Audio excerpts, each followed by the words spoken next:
Live with Triton Football. It's Friday Night Live. Tonight's first home game, your San Clemente Tritons against the Inglewood Sentinels. Would like to join your broadcasters tonight, Ben Villa, myself, Rich Corder, and Chris Davies for tonight's broadcast. Again, it's been 3 games on the road, and now we're home. And hopefully it looks like we're going to get some rain, but we'll have another Triton victory. And before we get to Ben and his comments about the players and teams, would like to stand by for a message from our sponsors. Then we appreciate our sponsors supporting Friday Night Live and Triton Football. Mina Real in San Clemente. Call his office to schedule an appointment for a quote or consultation. Number 8. Okay, Ben, take it away. Good evening, ladies and gentlemen. Welcome to San Clemente High School for our first home game tonight. We're playing Inglewood High School. Sentinels this year are 1-1, and they have defeated Kirkpatrick High School by a score of 37-0, and last week they lost, or the week before they lost to Wilson of Long Beach by a score of 39-26. So Inglewood comes in here with a 1-1 record, and they're in our favorite colors of green and white. It seems like every preseason right. Opponent where we play is in green. They'll be coming in tonight, led by their coach Charles Mincy. And they will be an outstanding football team. They're going to be very quick. They'll be going to be strong offensively. They run out of a double wing and a slot formation. And tonight, San Clemente will begin with their starting offense.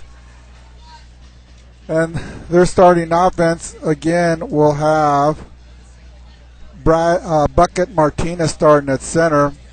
Kyle Peterson and Ethan Fry will be starting the offensive guards. Kevin Broussard and Kevin Murphy will be starting the starting tackles. And San Clemente does not have a true tight end. They go with 4 wide receivers, but playing the tight end position, he'll be spread out, will be Alex Wendley.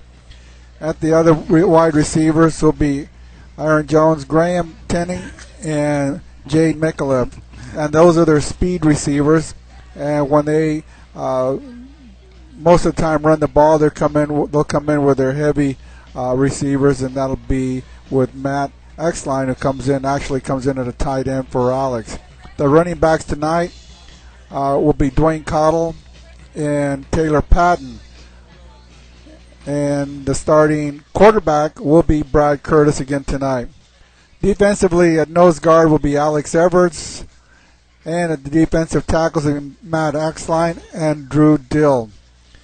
At the linebackers will be Taylor Patton and Andrew Douglas will be the outside linebackers. Taylor Patton will be one outside linebacker and Jack Anderson will be the other outside linebacker. The 2 inside linebackers will be Jordan Senzer and Andrew Douglas. The cornerbacks will be Josh Left and A.J. Pasquale. And at the safeties will be Aaron Krapowski and Nick Provencio. And doing the kicking for tonight, as the previous games, will be Aaron Jones, who will be doing the punting and the kicking. Our kick returner and punt returner, those duties will be held down by Ryan DeLeon. San Clemente comes into this game with a 2-1 record, having defeated Baldwin High School from Hawaii. San Clemente defeated them by a score of 38-15. Then San Clemente lost to Edison the following week by a score of 26-17. And last week they finally got their game together and defeated Upland by the score of 39-20.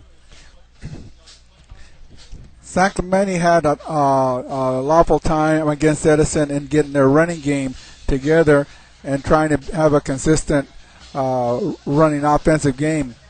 Last week, the coaches got together and put together an outstanding offensive play that they were able to run the ball much better, in that they put Andrew Douglas in at the fullback, and had him lead blocking for both Dwayne Cottle and Taylor Patton. And that offensive setup backfield gained a lot of yards last week. Last week against Upland, Taylor Patton scored on a 3-yard TD run. Matt Axline caught a pass from Brad Curtis on from 15 yards out for their TD. And the defense stepped up also in that Matt Axline threw the Upland quarterback for a safety, and so did Taylor Patton. He also got a safety. And the offense, Dwayne Cottle scored a TD on a 1-yard run. Taylor Patton again scored a TD on a 6-yard run. And Alex Wendley caught a 5-yard TD pass from Brad Curtis. And all in all, last week's game was an outstanding, balanced offense for San Clemente, and they were able to run the ball proficiently, and that set up their passing game, and their passing worked while their running game was being executed. For the season's total this year, San Clemente has rushed for a total of 214 yards, and Brad Curtis has last week San Clemente ran for 214 yards, and Brad Curtis threw 16 passes and completed 10. They had a total yardage last week of 369 yards. The leading rusher last week was Ryan DeLeon, who ran for 61 yards, and he was coming in as their speed runner behind Cottle and Taylor Patton. Out in the receiving end, Jay Michaeleff caught passes for a total of 53 yards, and he was the leading receiver for San Clemente last week. The leading scorer thus far has been Aaron Jones, our kicker, who has a total of 18 points. He has 12 extra points and 2 field goals. And Aaron Jones makes it a luxury for San Clemente in that when they get inside the 30, he's been pretty accurate from that kicking range. Kid that has really stepped up his game has been Ryan DeLeon, who last week rushed for a total of 20 yards and ran for 96 yards. And he didn't actually start running until about the second quarter, and which made an awful nice running by Ryan, having run most of those yardage and his carries of 20 in the second quarter and in the second half. Receiving, the leading receiver is Jay Michaeleff, who has 9 receptions for a total of 186 yards. And the passing department, Brad Curtis is throwing at a 63%. He's completed 34 passes of 54 attempts. His longest pass has been 81 yards, and he has had 2 interceptions and 6 TDs. Defensively, the San Clemente defense is led by Andrew Douglas with 10 tackles. And the San Clemente team this year has had 2 quarterback sacks. So it's been a different game from the game from Medicine to the game against Upland. And it's been a pretty kind of up and down season thus far for San Clemente, and that they were able to finally put a game together against Upland. For those of you who are interested in the Orange County top 10, still leading the top 10 polls is Mater Dei from the Trinity League, and they are 1-0. Orange Lutheran comes in second from Trinity with a 2-0 record, followed by Mission Viejo of South Coast with a 2-0 record. They're followed by Edison from the Sunset League with 2-0, by Servite as number 5 with a 2-0 record. Santa Margarita Trinity is 1-1, and they're in 6th place, followed by Los Alamitos in 7th, and Esperanza followed in 8th position, and San Clemente with a 1-1 record from the South Coast is in 9th position, having gathered 11 votes for the top 10. and Kennedy High School from the Empire League comes in at 10th with a 2-0 record. So tonight, San Clemente will be going after its third win in 4 games, and they will meet their challenge in that they'll play a little bit different team than they have before. They're going to run play against a team that runs a double wing. They'll pitch from that. They'll hand off into dives. They'll also do reverse handoffs where the wingman comes underneath the quarterback, and they'll try and sneak him in for runs. And Inglewood, who will have speed and good size, will be a real challenge for San Clemente. So this is going to be an interesting game, and hopefully San Clemente can play like they did against Upland, and if they do, it should be a good game for San Clemente. So, guys, here we go. First game of the season. Minute 20 seconds. We'll be kicking off. Well, you look forward tonight, like I said last week, that San Clemente opened up, and they had very good rushing game last week, which helped the pass also, and they did a great job against Upland. And I talked to Coach Brown earlier before the game, and he said that they're going to do it again, that their plan is to pound the ball and then do some passing. So hopefully they can do the same thing tonight. And again, this is our first home game here at Thalassa Stadium. It's a nice night for football. We got rain on the way. Hopefully it's going to wait till after the game before it rains on our parade here. But San Clemente's ready, and we need to come out and get the job done tonight. We got a packed house here at Thalassa Stadium, and to see a lot of faces out there, a lot of crowd going, a lot of people. Everybody's all excited about our first home game. And like I said, hopefully the rain will hold off. And San Clemente is going to be kicking off to start the game. It's going to start in about any time now, a few seconds.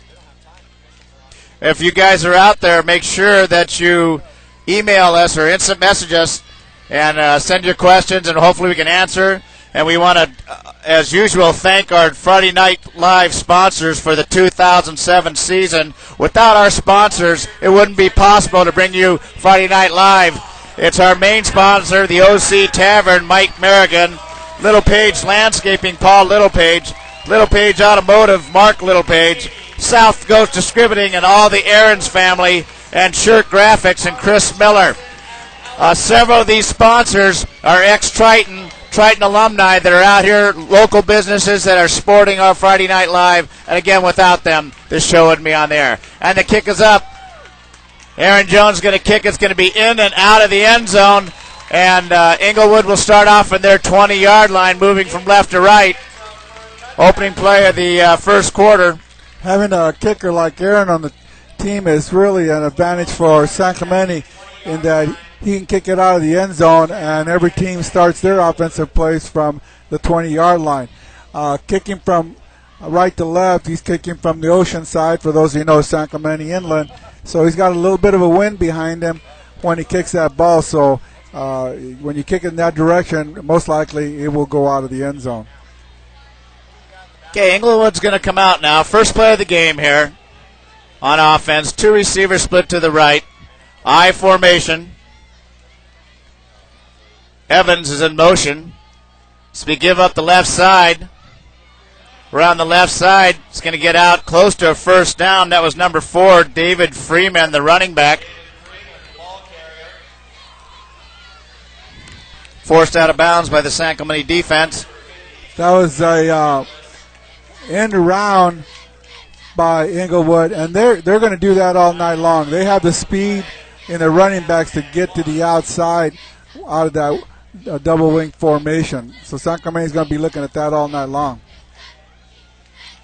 Okay, I formation, 2 receivers split to either side. Quarterback's up under center. The quarterback is Quincy Durgan. So give to the left side. Some met at the line of scrimmage. Looks like for no gain. Will be third down and about 3, maybe a loss of a yard. Opening minutes of the first quarter, 11:39 to go. No score from Thalassa Stadium. You're going to have to bear with us tonight, ladies and gentlemen, because San Clemente's in their red jerseys, and they have black numbers with white trim, and from up here in our vantage point, it's a little hard to pick up the numbers right away.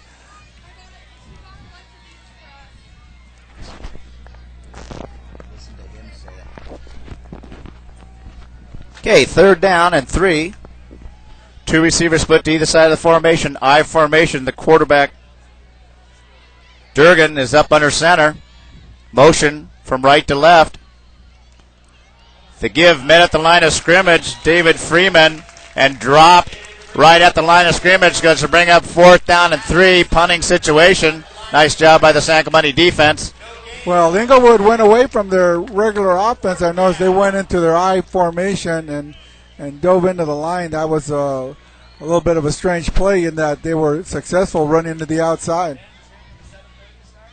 Okay, the punter's going to be standing back at about the 16-yard line. No score, 10:27 to go in the first quarter here from Thalassa Stadium. First home game. There's a flag on the field. And it looks an illegal substitution by Inglewood, so they're going to be penalized 5 yards. That's not the way to start out. Well, for us it is. Yeah, that's true. That's true. That puts them up, puts them back actually 5 years, and brings our punt returner up by 5 yards. Make sure that you stand by at halftime for our pregame interviews with coaches and players. We interviewed a couple of injured players that we have this season. So the punter's back on the 11-yard line. Oh, high snap, almost blocked. It's going to be fielded by Tenney. Now it's going to go out of bounds, takes a Triton bounce. Ball's going to go out right at the 47-yard line, where it'll be 1st down San Clemente, moving right to left. And the San Clemente offense getting play from the sideline, and they're going to be taking the field here. Brad Curtis and company. San Clemente's already made a change in their punt returners, and that they use Graham Tenney back there, where normally last week they were using Ryan DeLeon. Okay. 2 receivers to either side of the formation. Quarterback and shotgun. Motion from left to right is Tenney. 3-step drop, Curtis. He's got an open receiver and dropped and intercept. Looks like he intercepted it. Went through his hands and into the defender from Inglewood for an interception. And San Clemente turns the ball over in the first play.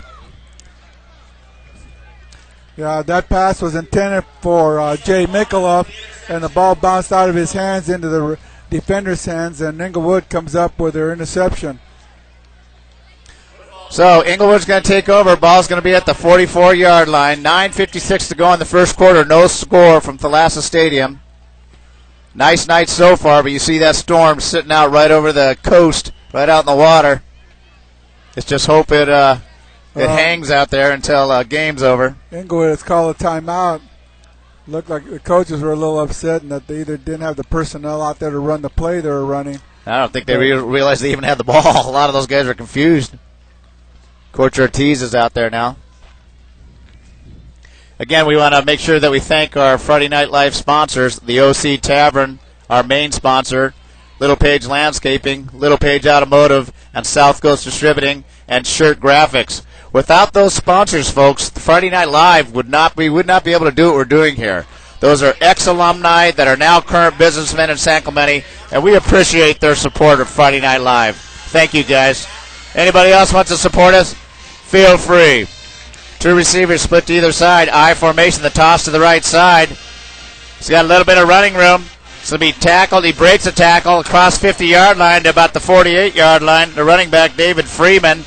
Going to be a penalty, I think, for hit out of bounds. No, I think it was, might have been face masking. But we don't need to be starting out already by turning the ball over and then immediately the next first play we're doing getting a face masking call. Oh, it's an unsports. Yeah, it's a face masking call. I think it was against Andrew Douglas. Okay, 1st down. Inglewood wants to run the play, but the ball hasn't been spotted yet.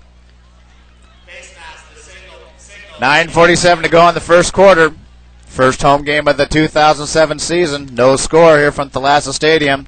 Well, here again we have San Clemente has made back-to-back turnovers and penalties where we had the pass intercepted because the receiver couldn't hold on the ball, and now we have face masking on the ensuing play. So 2 receivers split. I formation looked like motion maybe. Legal procedure. A little bit of pushing and shoving going on there. Yep, coming back 5 yards. We'll take it. For you Triton fans out there, if you hear the announcer behind me in the background, off to my left is Mike Hurlbutt. Mike Hurlbutt's been announcing games here for many, many years, and he does a great job. Can we pan over here and get a picture of Mike? Mike, sing a song for us, Mike. Not that Mike, you're Mike. Oh, that's right, that's right. You were supposed to tell the fans that. Anyway, Mike does a great job, so you'll hear him in the background, and he's been announcing for a long time. Great job. Voice of the Tritons here at the stadium. 2 receivers split to either side, I formation. Durham up under center. Give to the right side to Freeman. The ball will go out to about the 36-yard line, where it should bring up second down and about 12. Mike Hurlbutt, just mentioning Mike. Over here, the old man on this side. Mike used to play Little League for me when he was 11 or 12 years old. So he goes, tell me how old I am. And he looks old over here next to me. Coach, 25 years ago, Ben V and I were coaching Pop Warner Junior All-American here in San Clemente 25 years ago. So 2 receivers split to the left, single receiver to the right, quarterback in shotgun formation, single back. Pressure, ball's up for grabs. It's overthrown. Nice defensive play by San Clemente Tritons. A.J. Pasquale put a lot of pressure on the quarterback, who just barely got the pass off, and that was a wobbly pass to his receiver. It was completely off, but that was great pressure from the left side cornerback, A.J. Pasquale. So it's going to be 3rd down and 13. Ball's going to be at the 36-yard line. 8:22 to go in the first quarter. No score. Finally, the Tritons are here. Home after 3 away games. Hawaii, Edison, Upland. Now we're home. Hopefully the Triton gods will be with us. 2 receivers split to the left. Single receiver split to the right. Quarterback in shotgun formation. Takes a 3-step drop. Almost intercepted. Wow. Jordan Senzer almost intercepted that out of his middle linebacker position. I hit him on his hands. He just couldn't hold on to it. That was a nice position by Jordan, who was deep into coverage and almost intercepted the pass. Great job. Great job by the defense. All right, 4th down. And a long 13-yard lines. Inglewood looks like maybe they're going to go for it. They're not going to go for the punt. I don't know. Let's see what they do. Be sure to instant message us during the game, and we will give us a shout-out. Let us know who you are, where you are, and if you want to say hello to somebody. 2 receivers split to the left. 4th down. Durgan is going to be in shotgun formation. Looks like delay a game, maybe. Yeah, delay a game. Ball comes back. Took too much time deciding what to do. So another mistake by Inglewood. Now they're going to have to punt.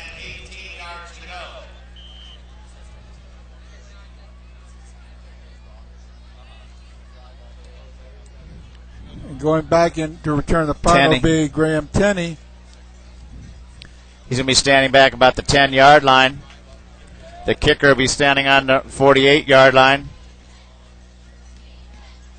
Tenney, what a great kid. Played for us as a freshman. Soft hands, great receiver. Nice family. Almost blocked, and it's going to be roughing the punter. That's going to come back. Roughing the punter. The play's coming back. The punter's just getting up. And that's going to be a 1st down for Inglewood. It's roughing the punter, and there'll be automatic first down. And I mean, they have to punt the ball. Why San Clemente even got close to the punter is, and there were 3 of them that were right there. Yeah, exactly. You can take your choice of which one of them actually caused the roughing.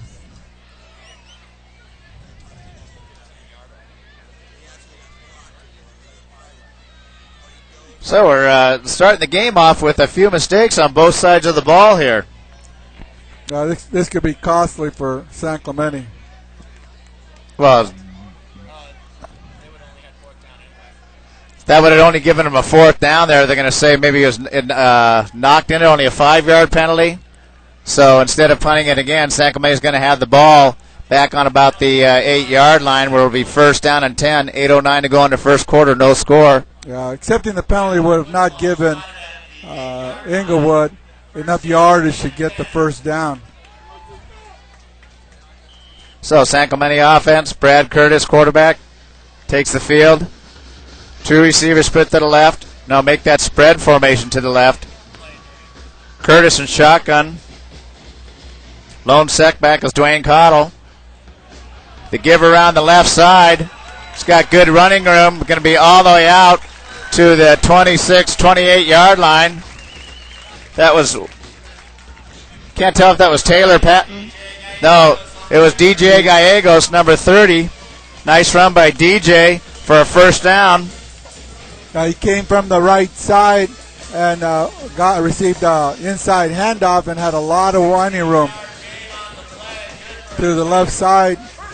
And that was created because the outside receivers just took their defenders deep into the defensive backfield. So a lot of room for him to run. 2 receivers split to either side. Brad Curtis up under center. The give to Cottle on the left side is going to be maybe a yard or 2. He kept his feet turning. Got ahead for a couple yards, so it should bring second down and about, let's say, a long 9. 7:26 to go in the first quarter. No score from Thalassa Stadium. San Clemente's got some good running backs, but it's awful hard to replace Josh Farrell and Josh Martin from last year's team. These young men have a long ways to go. Josh, the bus. Look at our highlights from last year. Dubs formation, 2 receivers, 3-step drop, completed to Tenney on the left side. He's got a little bit of running room, sidesteps a couple tackles, gets across to about the 31, 32-yard line. Be about 3 yards short of the first down, so it's a big third down and 3. Inglewood was playing their defensive backs pretty deep, and that was a nice call to get the ball to Tenney quickly, and then he was able to gain some yardage on the ground. So third down and 3. 2 receivers split to either side, making spread formation to the right. Curtis in shotgun. Patton will be the lone setback. He's trying to throw it to Patton. He is sacked. Brad Curtis is sacked back at the 25-yard line. So it's going to bring up a punting situation now, fourth down. He had Patton trying to sneak out of the backfield to the right side, and just the rush ended up sacking him. Loss of 7 yards, so fourth down and 9. Punting situation. Aaron Jones will be standing back at the 10-yard line. The deep man for Inglewood is going to be on the 38-yard line. The short punt. Better get away from that. Boy, those guys don't want to touch that ball. It's a live ball. So Inglewood is going to take over now. First down. That was Childs, was number 8, the receiver back there, and he let it bounce, almost bounced into him. They need to get away from that ball. So it's a 42-yard punt. First down, Inglewood, moving left to right. 5:36 to go in the first quarter. No score here from Thalassa Stadium. Aaron Jones got a good bounce on that. It wasn't a very good punt, but he got a great bounce on it. Yeah, he did. Okay, Inglewood's going to come out. Same formation they've been running. I formation, 2 split receivers.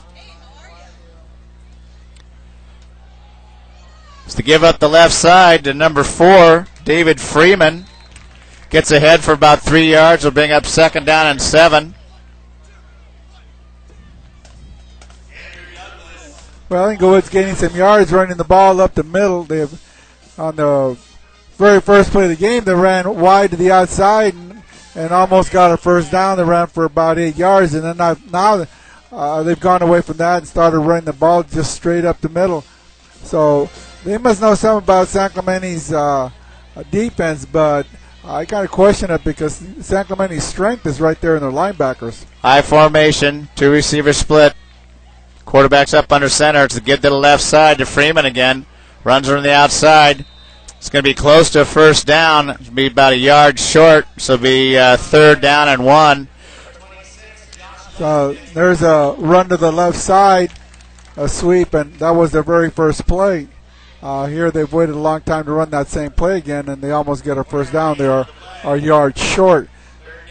With third down, I would probably almost run that same play to the right side. Okay, Chris Davies, our computer person here on Friday Night Live, just said we have a listener that just checked in from Tokyo. Our long-distance listener right now. We have a listener on Friday Night Live listening from Tokyo. That's definitely our long-distance one so far this year. And Upland tries to run the ball right up the middle. And excuse me, not Upland, Inglewood. Here I was living last week. Inglewood tries to run up the middle, and we stopped him. So this would be just short. Oh, no, they're going to give it to him. First down. It's going to be right at the 43-yard line, so first down for Inglewood. Is it Inglewood got first down or Upland? I sure hope it's Inglewood. That's who's on the field right now. It's all those greens we've been looking at for 3 weeks. I formation again. Same formation they've been running all night. Two receivers split to either side to give on the right side. Nice. And it's going to be dropped for a loss this time back at the 41-yard line. The running back Freeman. That's a nice job by Taylor Patton, who contained him on the outside, forced him in, and was there to make the tackle. They tried to run wide to the right side and couldn't do it. They were more successful running to the left, but they're running right into our strength with Taylor Patton. I think if there's any weakness on the linebackers, it might be on the right side. Andrew Douglas is over there, but he's going both ways, so even that's going to be pretty tough to do. Two receivers split to the left. Single receiver split to the right. Quarterback and shotgun. Lone setback will be Freeman. The quarterback, Durgan. The snap, he drops the ball. Rolls out to the left. He's got a lot of time, and he's able to get past the defenders. He's out around the 48-yard line where he'll be short of a first down. It'll be third down and about 4.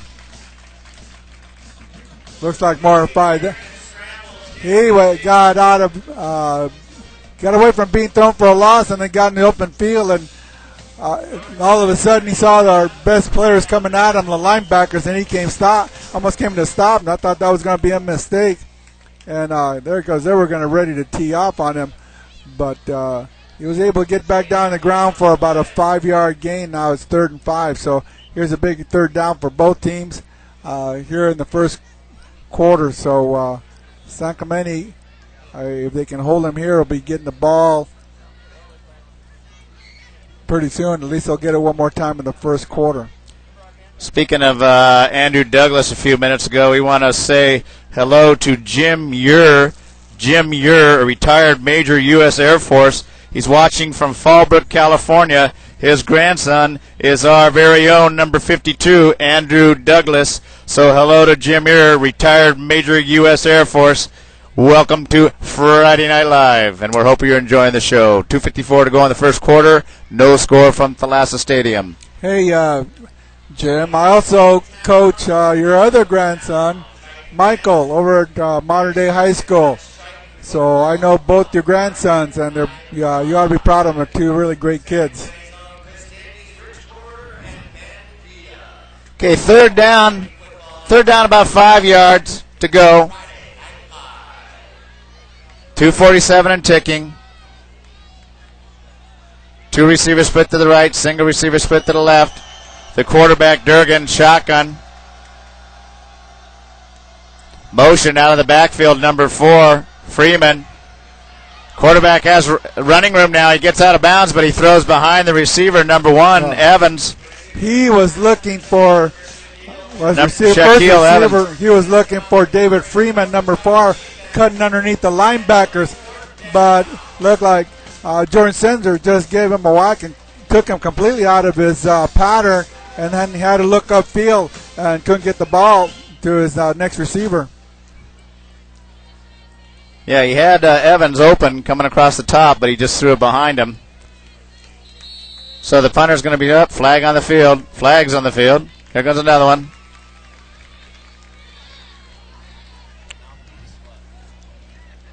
Try to figure out what this is going to be. Yeah, I think they had too many men on the field. Ryan De Leon is going to be back there at the 22-yard line. Yep, they got San Clemente has 12 men on the field. 2, 4, 6, 8, 10, 12. Well, you need to have De Leon back there because we need someone to run the. Confusion is because Graham Tenney was running the ball back. So that's going to be first down for Inglewood now. They get new life. 2 receivers split to either side. I formation. The quarterback's up under center. The give to the right side. Tries to break it out of bounds for no gain. Number 4, Freeman. Stopped by the San Clemente defense. And another flag. There's flags flying everywhere in this game.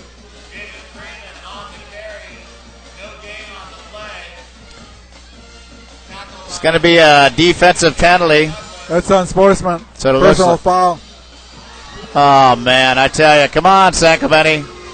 The fans who don't like it, they're booing up a storm here. 2:05 to go in the first quarter. Still no score.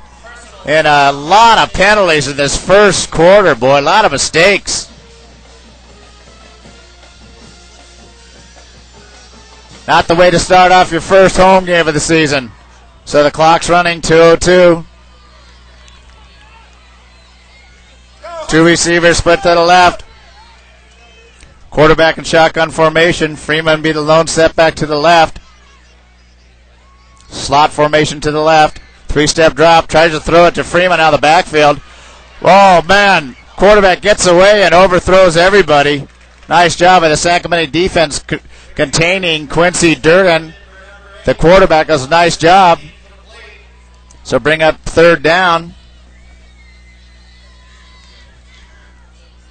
Well, with no score, San Clemente has survived for a rough first quarter with some terrible penalties that has allowed Inglewood to keep the ball and keep moving forward.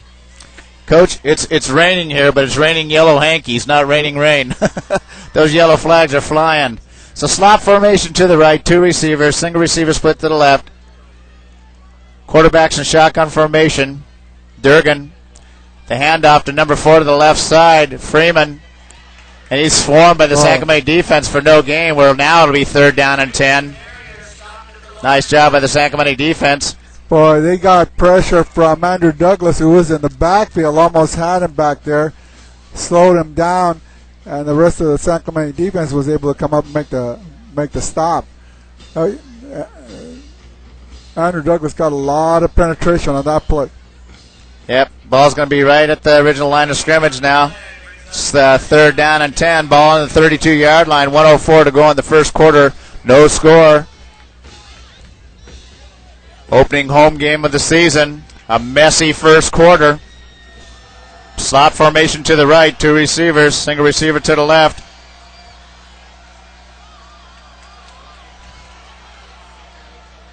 And the quarterback rolls out to the left. He's got an open receiver. He's got men Number downfield. 1, that's Evans. He had everybody was upfield when he threw that ball.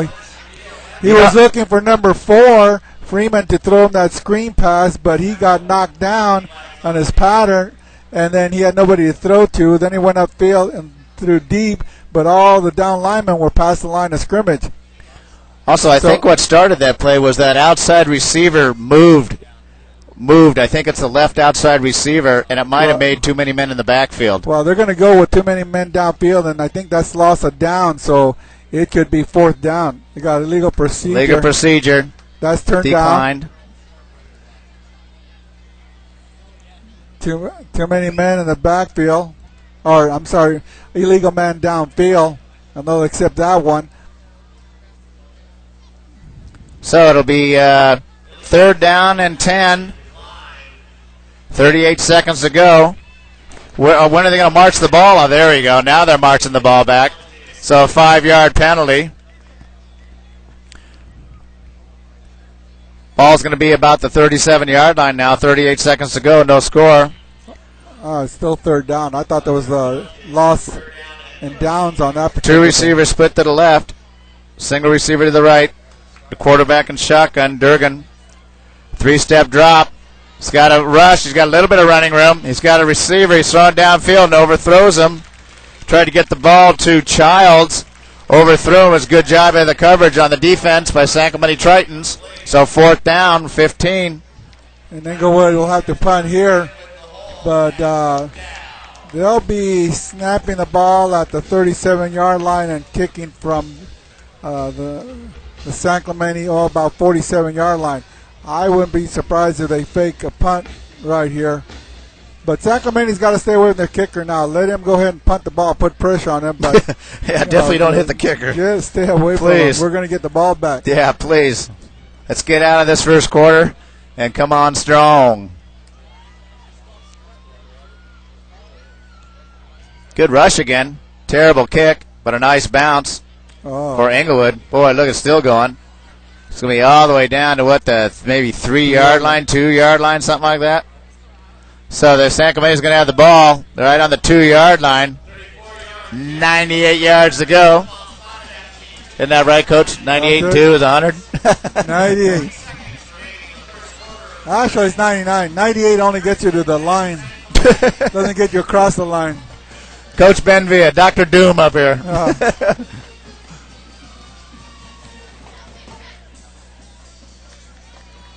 So San Clemente is going to have spread formation, 3 receivers to the left, Curtis in shotgun. Taylor Patton will be the lone setback to the right. Motion from right to left. He's got some running room. That was a nice run. He tripped over his blocker's feet. That was DJ Gallegos. DJ's gotten a couple of nice run on that inside run. That particular one, he had an open field and tripped over his own teammate. That's going to be the last play of the first quarter. No score from Thalassa Stadium, 0-0. We'll be going into the second quarter now. Now a word from our sponsor. Want to thank our sponsors, main sponsors. You could also 3 receivers split to the right. Motion. He's got some running room. It's going to be a lot of running room on the right side. Breaks a couple tackles. Going to get all to his Ryan De Leon. Nice job by Ryan De Leon, who came from the left to right and then turned it upfield behind some nice blocks all the way down to the 37-yard line. That's the way to start the second quarter, Coach. De Leon. Quick story on Ryan.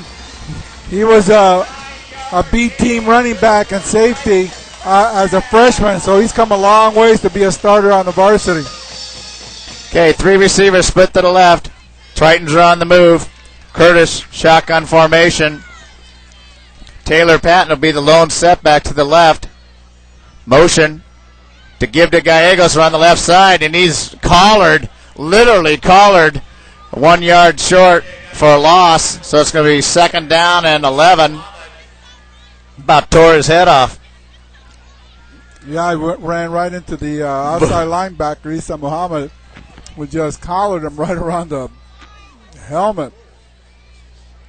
Well, might as well keep running that play because DJ keeps making a lot of yardage on that one. He got stopped. So here we go with 2nd and 11 yards. Okay, dub formation, 2 receivers either side. Curtis shotgun. Cottle will be lone setback. That's 2 men moving at the same time. Timeout. Yeah, I was waiting for a flag because that was definitely 2 men moving at the same time after they were set. I don't think so. They moved before. Oh, I don't know. You can have 2 guys moving so long as they stop, and they stop for a second. Even though you had the 2 guys moving, there was no penalty at that time until the ball snapped. But Brad wasn't going to take any chances. He called a timeout, which was a smart move, not taking any chances that a penalty was going to be called. But you can have 2 guys moving, just they have to stop for a complete second before the ball snaps. Once it's set. Let's see what's going on here. The officials are out at the 37-yard line. Play stops here, 10:44 to go in the second quarter.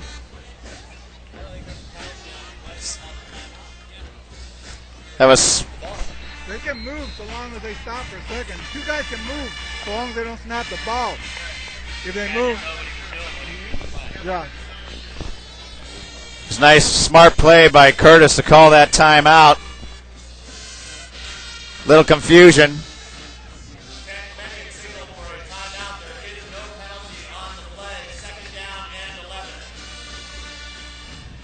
Shotgun formation. Curtis has a receiver Goes deep. He's open. Micklef. Touchdown! Sangamon Triton on a long pass from Brad Curtis to Jade Micklef for the touchdown. And your Sangamon Tritons take a 6-0 lead with 10:36 to go here in the second quarter. Beautiful pass by Curtis, who broke to the right, broke free of one defender, and then threw the long pass. 36-yard pass to Jade Micklef. Now we have Aaron Jones lining up. Nice job by Sangamon on a quick strike.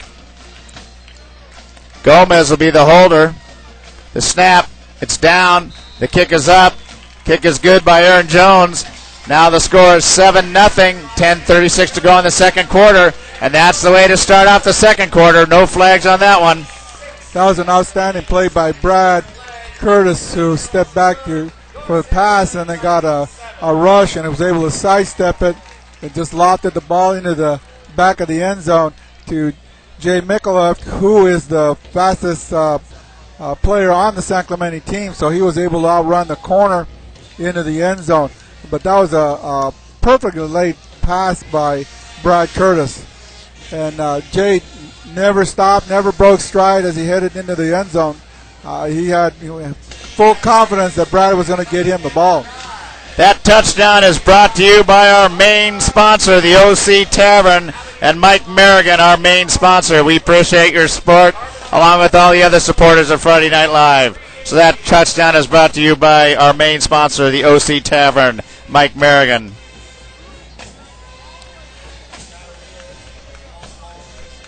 Okay, the kick is up. It's going to be into the end zone. And out of the end zone, it'll come out to the 20-yard line. I do want to tell you about something a little different this year here at Thalassa Stadium, is we have a program where the sponsors can buy a 4x8 banner that's visible on the stadium fencing on either end of the field. And anybody that's interested, any sponsors are interested, you can contact Coach Patton. We have Outback Restaurant, Jim's Music, Scanesca, Coastal Mirage Landscape, The Lab, Diamond Charcoal Island Grill, Dr. Mark Syed, Spot Free Windows, and Pacific Coast National Bank. So we appreciate that. For a 4x8 banner, it gets along the fence of the high school here around the field for $500. So anybody out there, business, that wants to sponsor one of those banners, please contact Coach Patton. Inglewood has called a timeout, which is kind of strange. In that the clock was stopped while the referees placed the ball in the 20. They were in the huddle, and then they called a timeout. You would think they would have had their play called in the sideline while the defense was in there. What do we got? It is awesome. This is my first Tritons game since 1998. So San Clemente now goes in the second quarter leading by a score of 7-0. And Inglewood now is back on its heels. And right now they're in the sidelines trying to figure out what they're going to do, what play to come up with. And thus far their only successful play has been the run to the outside. They have some nice runs up the middle, but they've gained most of their yards on the outside. Their passing attack has not been effective at all. We have somebody who just gave us an instant message from Philadelphia that's watching the play here. So it's going to be a run around the right side for a loss. Nice job by the San Clemente defense. A loss of about 3-4 yards. We're waiting to find out who that instant message is. He's in Philadelphia. He said played for Mark McElroy several years ago. So we'll find out what his name is. I'll say hi to him. That was a nice tackle on the outside by, I believe that was Blair Cunningham on the outside. What? 1998. Robert Richardson? Graduated in 1998. That's Robert Richardson, who graduated in 1998. Back in Philadelphia, played for Mark McElroy, head coach before Patton. Listening and watching the game back in Philadelphia. So we have Philadelphia, Tokyo. We have people all over watching Friday Night Live. That was Jack Anderson who made that tackle. Two receivers split to the left. We got motion. Looks like delay a game, maybe. Delay a game. Inglewood is going to come back 5 yards. So it'll be second down and about 16, 17. 9:44 to go in the second quarter. San Clemente leads 7-0. Remember, if you're out there watching the game live at home, remember that you can instant message us. Please feel free to do so. Tell us where you're from, or you want to say hi to somebody. We have grandparents, families, ex-Tritons out there. We got them in Tokyo tonight, Philadelphia, all over. Please let us know where you are. We'll say hi to you. Two receivers split to either side. That I formation again. They've been running with this all night to give to the left side.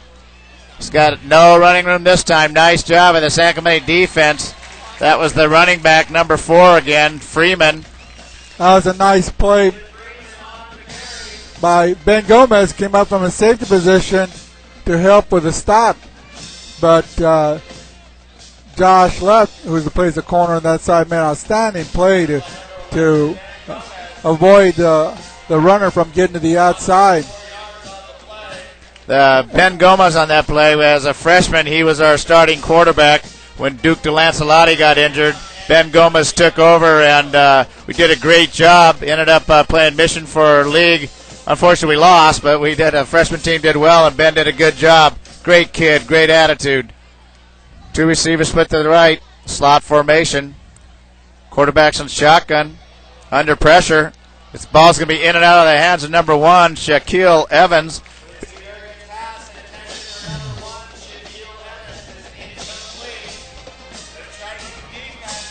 That was great pressure by the San Clemente defense. Number 26, Josh Left, put a lot of pressure on the quarterback. So Inglewood has not been able to get their passing offense going, and that's due to the pressure of San Clemente's defense. So 8:45 to go in the second quarter. San Clemente leads 7-0. First home game of the season. The punters will be standing back at the 1-yard line. De Leon calls for a fair catch right at the 45-yard line of Inglewood, where San Clemente is going to take over on offense. They'll be moving left to right.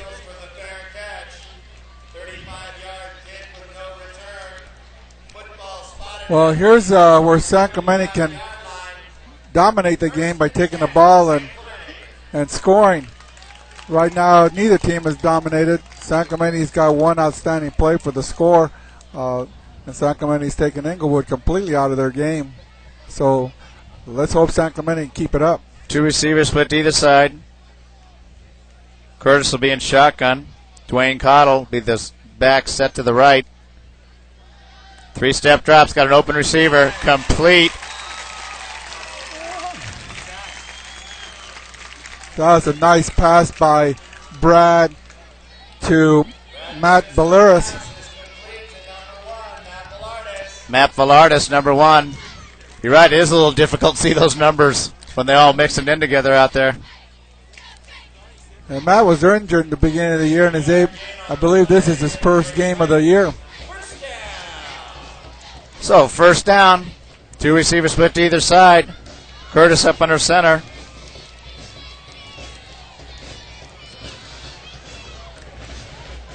And that was De Leon's going to be dropped for a loss back at the 33, 34-yard line. Make that 32-yard line. Right back at the line of scrimmage. So it's going to be 3rd down and 10. Make that 2nd down and 10. Hello.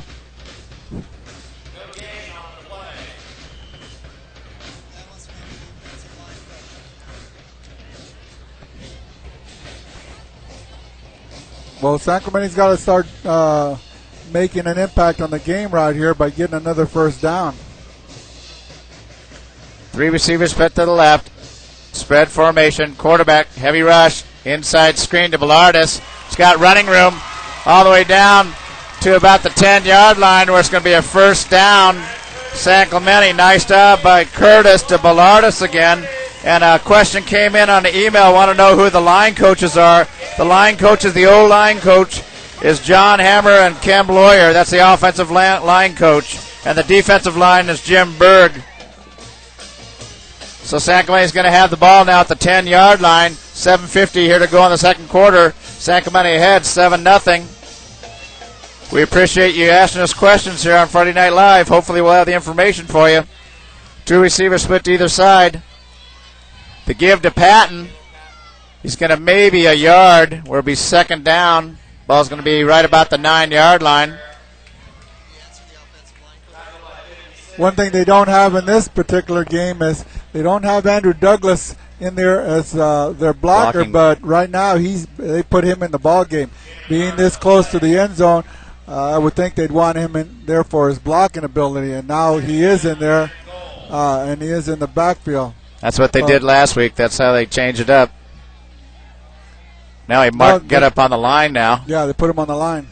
Motion left to right. It's going to be De Leon. Gets down to about the 4-yard line and a penalty flag. Might be holding. Nice run by De Leon. Looks like it's going to be against San Clemente. Yeah, holding penalty. So the ball will come back. 6:52 to go in the second quarter. San Clemente leads 7-0. The first quarter was a sloppy quarter, but the second quarter, San Clemente took the ball right away, and then a nice pass to Jade Mickliffe from Brad Curtis. They scored. Last play was holding. So ball's going to be marked back. It's going to be set down right about the 17-yard line. Or it'll be second down. But that negates a nice play by De Leon. Yeah. Okay. 2 receivers split to the right. 2 receivers split to the left. Taylor will be the lone setback to the left. Brad Curtis, shotgun. And timeout. Timeout called by Inglewood. So with that timeout, we want to again thank our sponsors from Friday Night Live. Our main sponsor, the OC Tavern, Mike Merrigan. Littlepage Landscaping, Paul Littlepage. Littlepage Automotive, Mark Littlepage. South Coast Distributing, the Aarons family. And Shirt Graphics, Chris Miller. We appreciate your support of Friday Night Live.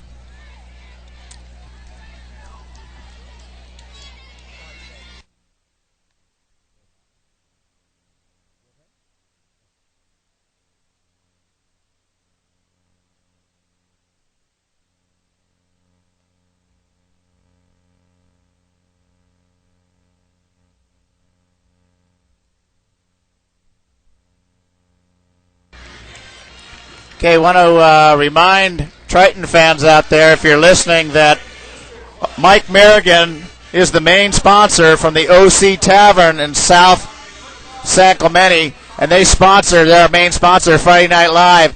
After the game, they have no cover charge down at the OC Tavern, and they welcome all Triton fans down there to celebrate the victory, coaches, teachers, fans. So give the OC Tavern your get down there and give them some business. We appreciate them being our main sponsor.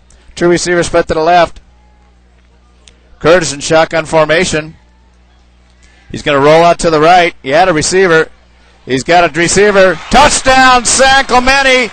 Graham Tenney. Brad Curtis rolled out to the right side. He held up for a second. He looked like he was going to throw to the underneath receiver. He saw Tenney breaking on a post, and he threw it to the end zone. Touchdown, San Clemente, who now leads 13-0 with 6:31 to go in the second quarter pending the PAT. Nice job by Curtis. And Aaron Jones will be lining up for the PAT. Ball's going to be spotted on the 10-yard line. Great job. The kick is up, and the kick is good. So with that, the score is 14-0, 6:31 to go in the second quarter. And we were just talking about the first quarter. A lot of penalties, a lot of flags on that. And we want to congratulate the offense for the job well done on both those drives in the second quarter. San Clemente now is taking control of this ball game. Inglewood now is going to be lining up. They'll be on the right side of the field, the west end, here in Thalassa Stadium. Just a little something on a little trivia here. Thalassa Stadium is named after it's Greek for sea. It's Neptune's moon. That's Thalassa. It's Neptune's moon, Greek for sea. And it has to do with a sea goddess who was the daughter of the god of light, and Hemera, goddess of day. So that's where we got Thalassa from.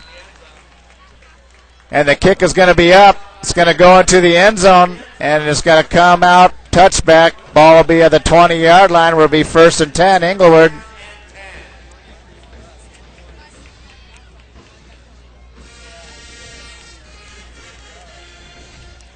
You know, what we haven't seen here is we used to have the Triton sign that was up there, and we haven't seen it. I don't know what's going on with that. There used to be a Triton touchdown sign.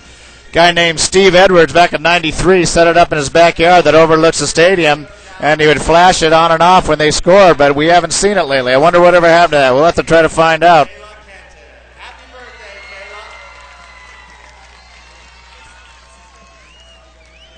It's going to be a run around the right side of the formation for a 2-yard gain. Be 2nd down and 8. Durgan is going to be the ball carrier. 6:15 to go in the second quarter. San Clemente leads 14-0. So it's going to be a 3-yard gain.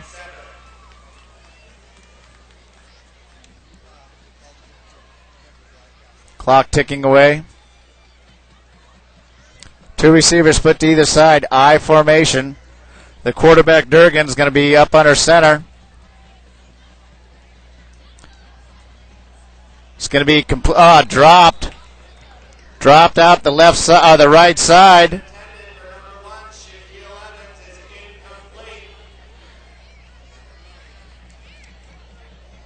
It's going to be nice defense on there for Sam Spencer, number 23. So bring down 3rd down and 7. 5:46 to go in the first quarter. San Clemente leads 14-0. Mike Hurlbut, what do you think about the game so far, buddy? I like it. Defense a lot. Mike Hurlbut says he likes the defense a lot. Likes the defense a lot. Okay, Mike, get back to work over there. Quick. Can I put a headset on and be like Ben? There we go. You can be like Ben. Dr. Death, Dr. Doom up here. Okay, quarterback in shotgun formation. Rolls out to the right. He's got a lot of running room. Almost picked off. Nice job by San Clemente. Almost picked off. That was knocked away by Jordan Senzer, number 51. Nice job.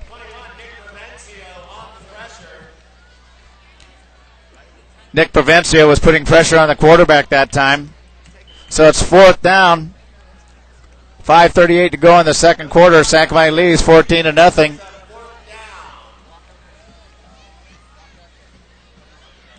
Oh, the punt was almost blocked.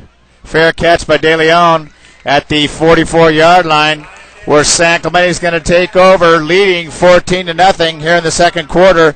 5:32 to go.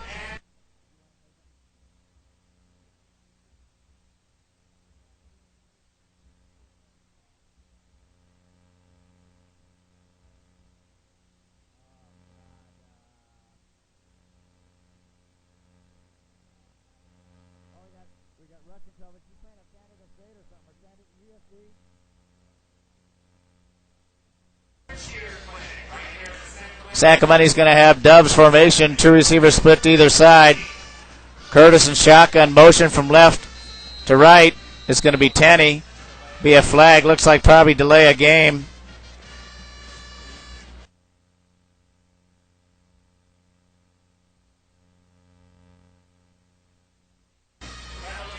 Somebody's asking about San Clemente Triton still playing right now in college. We have Chad Rusinkovich is playing. And several other ones. We'll have to get some of the names here. You got Josh Farrow, who's playing up at Saddleback. And he's our big back from last year. And I guess he is just kicking some booty up there at Saddleback. You got to get out and watch some of those games. Dubs formation. Curtis and shotgun. Three-step drop. As a receiver dropped, tried to complete the ball to Tenney, just off his fingertips.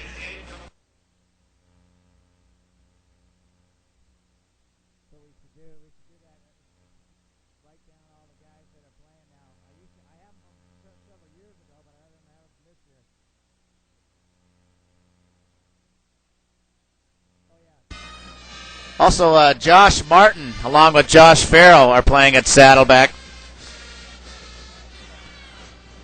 So San Clemente is going to have second down and 15.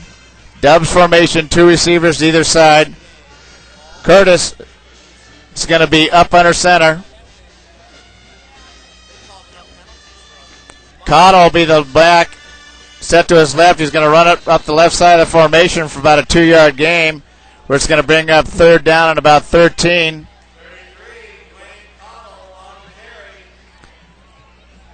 Number 50, Bucket Martinez, the center, got his helmet knocked off. Bucket played center for us when he was a freshman. Another great ball player. So fun coaching these guys as freshmen and then watching them go up through the ranks and get up to varsity, JV varsity, and then playing varsity, and now we're talking about them here on Friday Night Live. It's just great to see them develop and to get along in their careers. Three receivers split to the left side. Motion from right to left. Curtis in shotgun formation. He's going to roll it to the left. He's got Tenney on a little out. Breaks a tackle, breaks another tackle. This will be out close. About 2 yards short of the first down. It's going to be about the 48-yard line. He had to go down to about the 46. Nice job by Tenney. And we'll see what San Clemente decides to do. 4:33 to go here in the second quarter. San Clemente leads 14-0. Did you miss me? I missed you, Coach. Yeah. Coach, now you got San Diego playing against Upland? Yes. Coach Bia had to run down and eat 6 hamburgers. He couldn't wait till halftime. Couldn't wait till halftime. Did you bring us back anything, Coach? Sure. Oh, but I ate it on the way.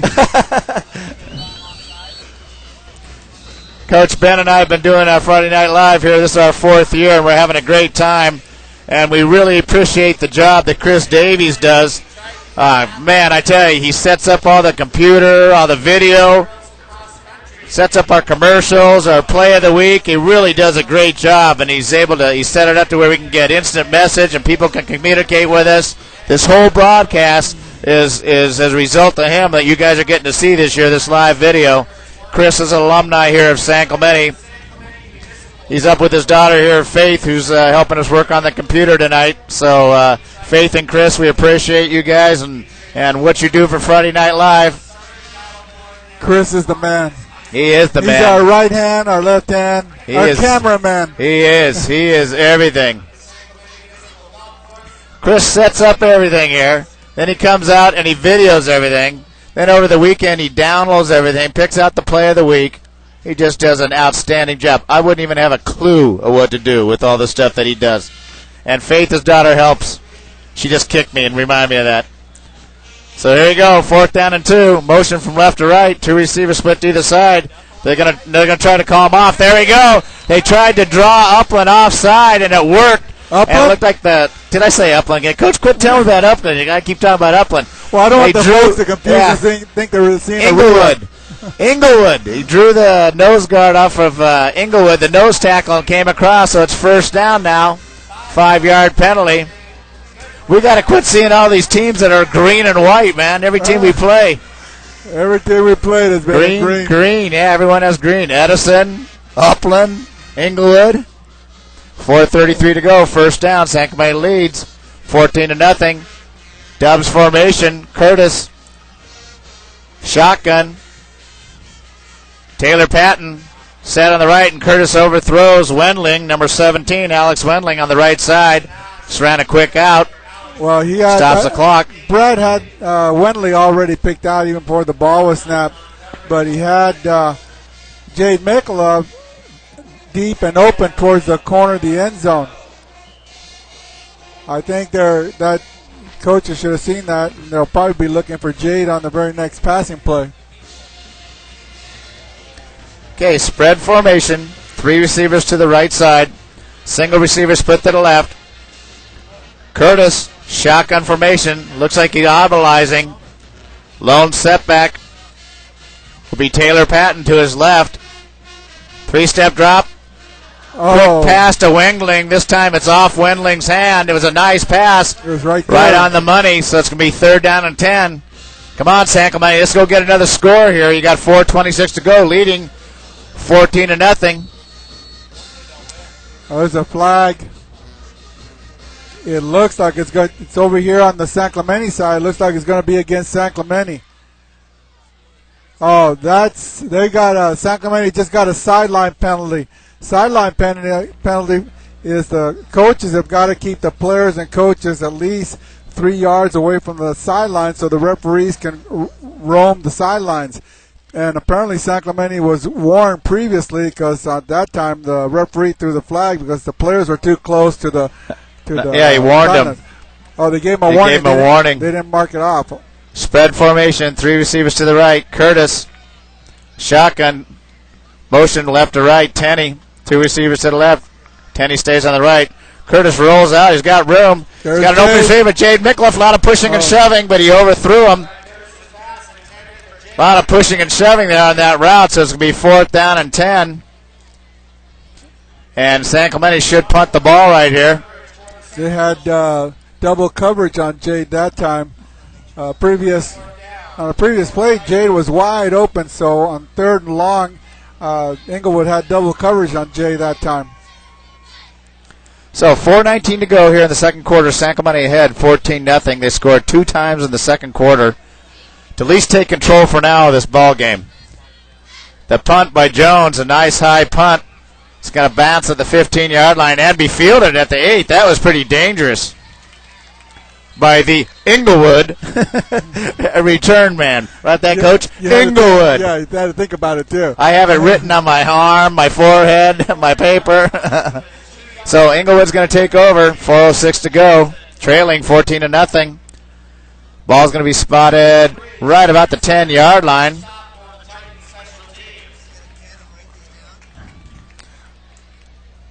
Well, we got 4 minutes and 6 seconds left in the second quarter. So San Clemente can hold them here. It'll be a nice half for them, especially with the penalties they've had so far. Got I formation, 2 receivers either side. We're trying to get you a couple scores here before we go to halftime on some of the local schools. The give to the left side, cuts it back to the right. It's going to be met for about maybe 1 yard. Quarterback mishandled the snap and was losing control of it, but he was able to hand off the ball to the running back. But by that time, the hole had closed up. San Clemente was able to hold the runner to no gain. So Inglewood right now is kind of falling apart a little at a time.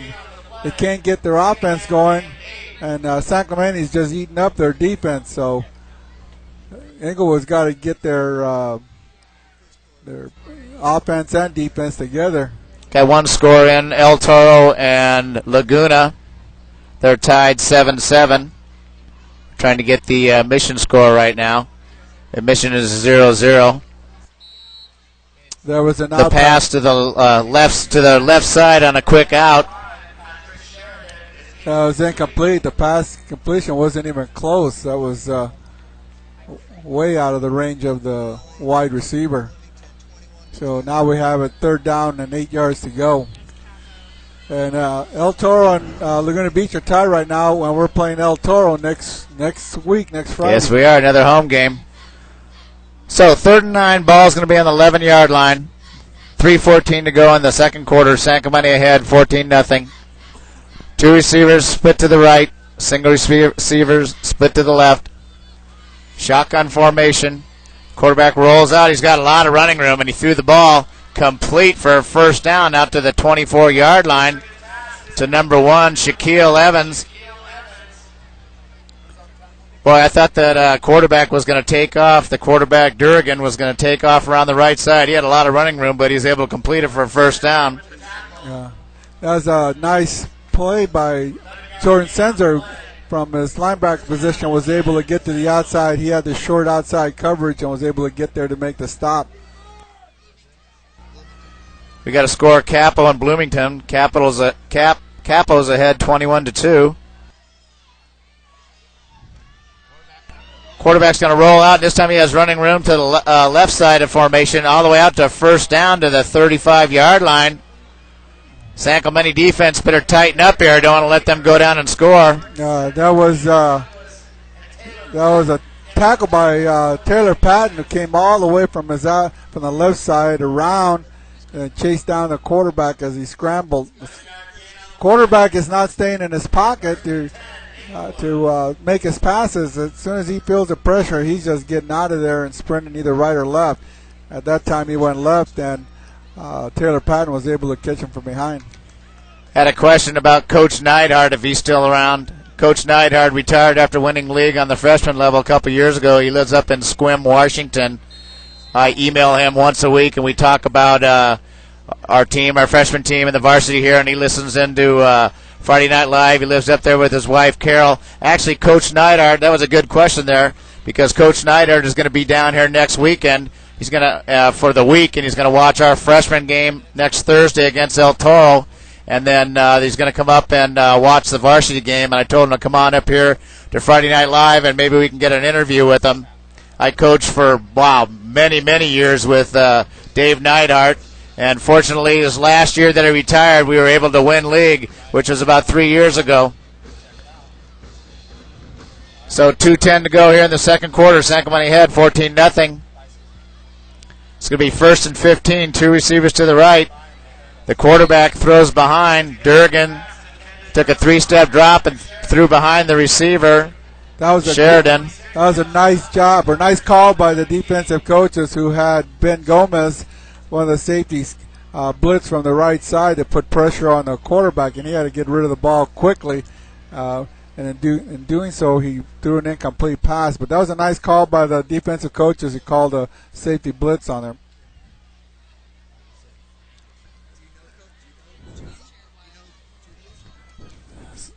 So here we are with 2 minutes and 8 seconds to go. And two receivers split to the right, single receiver split to the left, shotgun formation. Quarterback's being flushed out on the left side. Boom! He's going to get drilled about 30-yard line. So it's going to bring up a 3rd down and 15. 1:58 to go in the second quarter. San Clemente ahead, 14-0. That was a nice play. They forced the quarterback to leave his pocket, and he scrambled the left side. And Matt Axline and Jack Anderson came up to make the tackles. So now it's 2nd down and 15 with 1 minute and 58 seconds left in the second quarter. So Inglewood uses up, I believe this is their last timeout.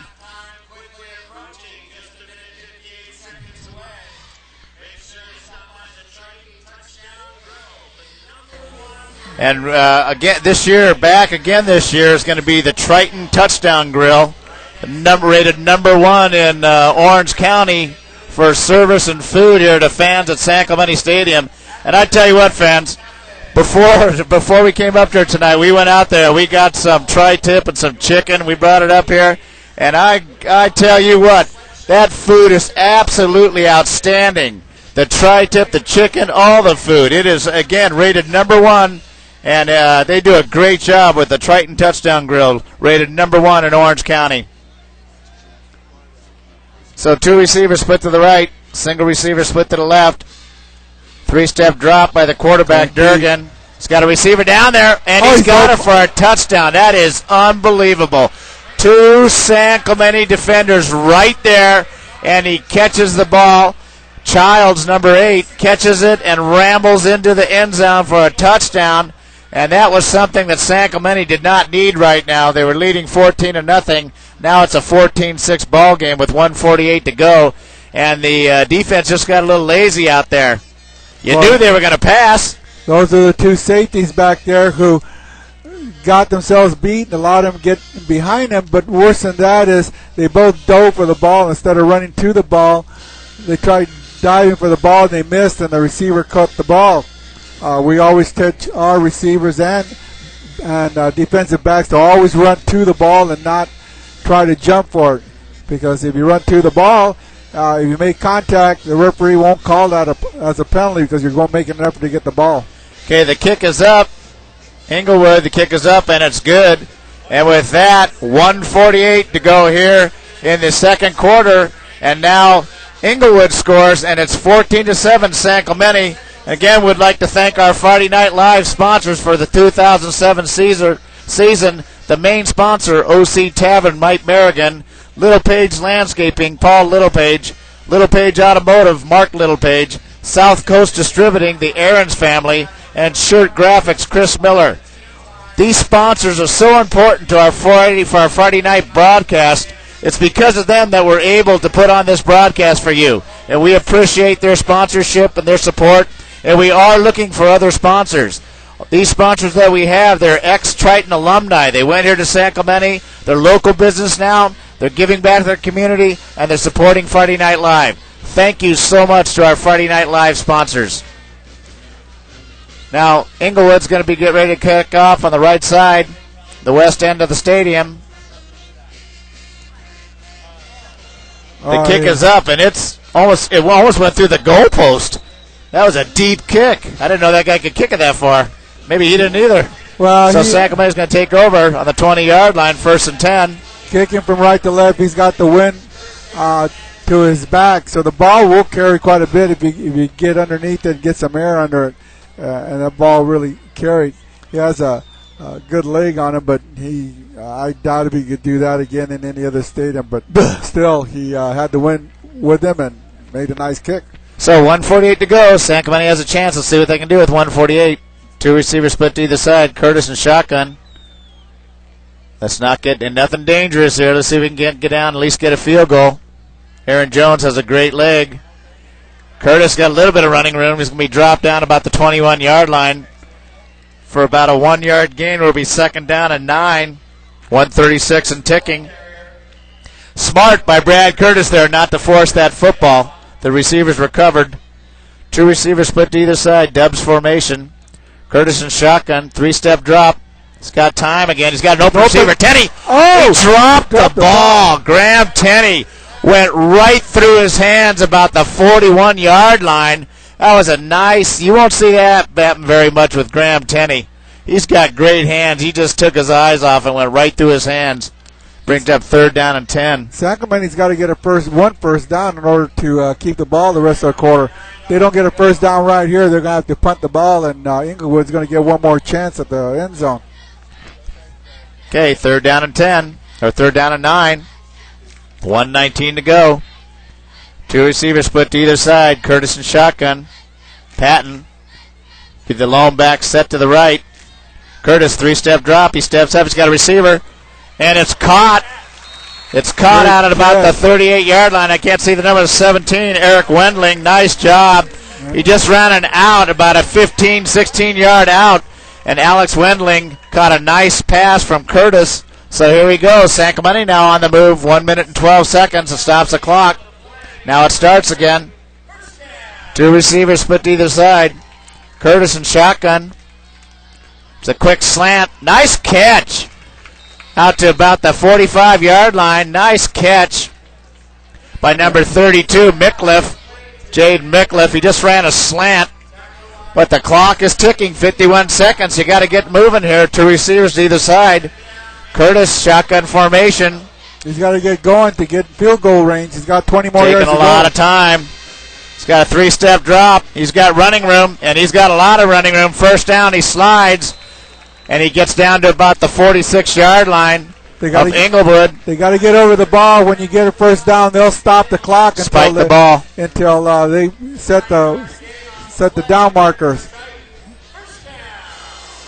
Once they spot the ball, they stop the clock. Here it goes. You got to spike the ball, Brad. There we go. They'll stop the clock with 32 seconds. San Clemente leads 14-7 here in the last few seconds of the second half. And San Clemente has a chance to score. Maybe get about another 20 yards. We can get a field goal by Aaron Jones, who has a great leg, even kicking into the wind in the open end of the stadium. Well, they don't even have to get 20 yards. They can get 10 to 15 yards. They're within his range. So San Clemente can't give up the ball. They've got to be patient and work for the field goal. If they accidentally get the touchdown, that's great, but they got to take care of the ball and try and get position for the field goal. With 32 seconds, they have at least 4 plays they can get off. So Dubs formation. The referees are saying put more time up here, putting some time back on the clock. They're asking to wind the clock down. Wind it down a couple seconds maybe. I can't tell. 28 Trying seconds. to figure out. They want 28 seconds on the clock. So if Aaron Jones gets out there, he's got a great leg, but he's also kicking against a strong wind tonight. Brad Curtis, shotgun. He's got a receiver. Oh, just overthrew him. Jade Mickleff just ran a fade right down the right sideline in front of the Triton bench. So it's going to bring up 3rd down and 10. Still 22 seconds, plenty of time. They got 22 seconds. They can get 2 plays off at least. So I doubt if they'll punt the ball. So they can use 2 plays to try and get the 10 yards. Part of the problem is San Clemente has no timeouts. So I say they got to get down to about the 25-yard line. 2 receivers split to the left, 2 receivers split to the right. Curtis and shotgun. Cottle will be the lone setback. Pass is complete to Wendling about the 33-yard line. And he's out of bounds. And looks like he stopped the clock. Gets knocked out of bounds. Nice job. Great catch by Alex. And they're running that out. He's run 2 outs and caught the passes. And Graham Tenney ran it out on the left side, and he's the one that dropped the ball. Okay, that starts the clock. He wasn't out of bounds, so he spikes it. So 13 seconds. Well, I don't understand why they couldn't stop the clock. We could see from here that he was out of bounds. So now we got 2nd and 10 with the ball on the 20 or 32-yard line, 33-yard line. And they just need to get about another 7 to 10 yards, and they're in field goal range. So with 13 seconds left on the clock, they probably have one play to get about 10 yards.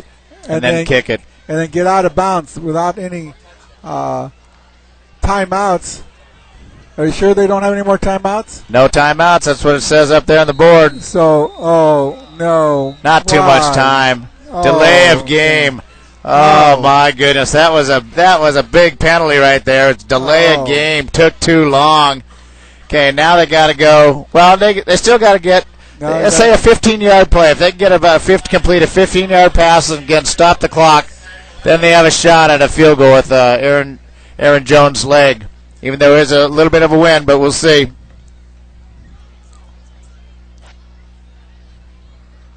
Actually, it almost feels like the wind is shifting now, blowing to the west from the east to the west.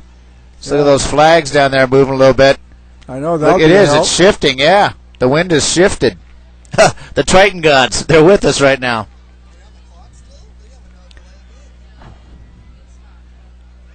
Okay, San Clemente is going to have 2 receivers split to either side.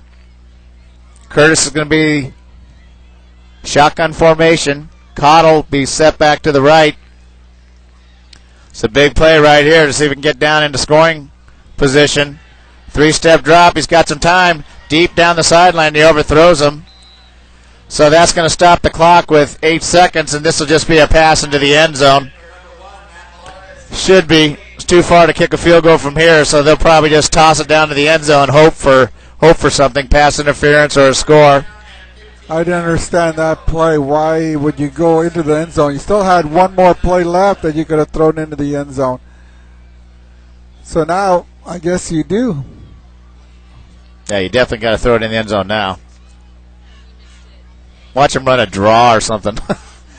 Now he'll be doing an out pattern of the corners. Spread formation. It's not going to be enough time to stop it now. Spread formation. He rolls out to the left.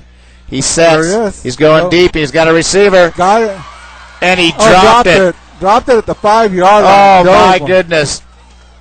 Okay. Is that Ballardus again? That was Ballardus to Ballardus from Curtis. And he dove, and it went right into his hands and right through his hands. Man, that was a beautiful pass by Curtis. Well, 1 second left on the clock. We got one more play, so another shot at the end zone. There we go. But let's throw it in the middle here. Let's get a few guys in the middle there. Maybe get someone jump up or send 3 receivers down the sideline. Well, now he'll be able to throw it in the middle.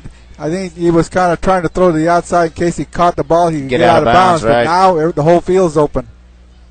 This has been a long first half. Spread formation. He rolls to the left. He's just thrown to the end zone. And, that could be pass interference. That's not interference. Oh, how is that not pass interference? You folks, you had to have seen that, folks at home. You tell me you know what that was not pass interference. Oh, my goodness. That was a terrible non-call. Oh, my goodness. That was pass interference, and instead of you listening to it, you had to have been watching it. So, the receiver got hit right in the back of the helmet. God, that was unbelievable. It was Mickliffe, the receiver. He had two defenders on him, and they both hit him when the ball got there, just before the ball got there. That was a lucky break for Inglewood because we should have had the ball on the 1 yard line. So that's going to be the end of the first half. San Clemente leads 14-7. Be sure to stay tuned for our halftime interviews and our sponsor information. We want to thank our Friday Night Live sponsors, the OC Tavern, Little Page Landscaping, Little Page Automotive, Southcote Distributing, and Shirt Graphics. Take it away, Chris. Real in San Clemente. Call his office to schedule an appointment for a quote or consultation.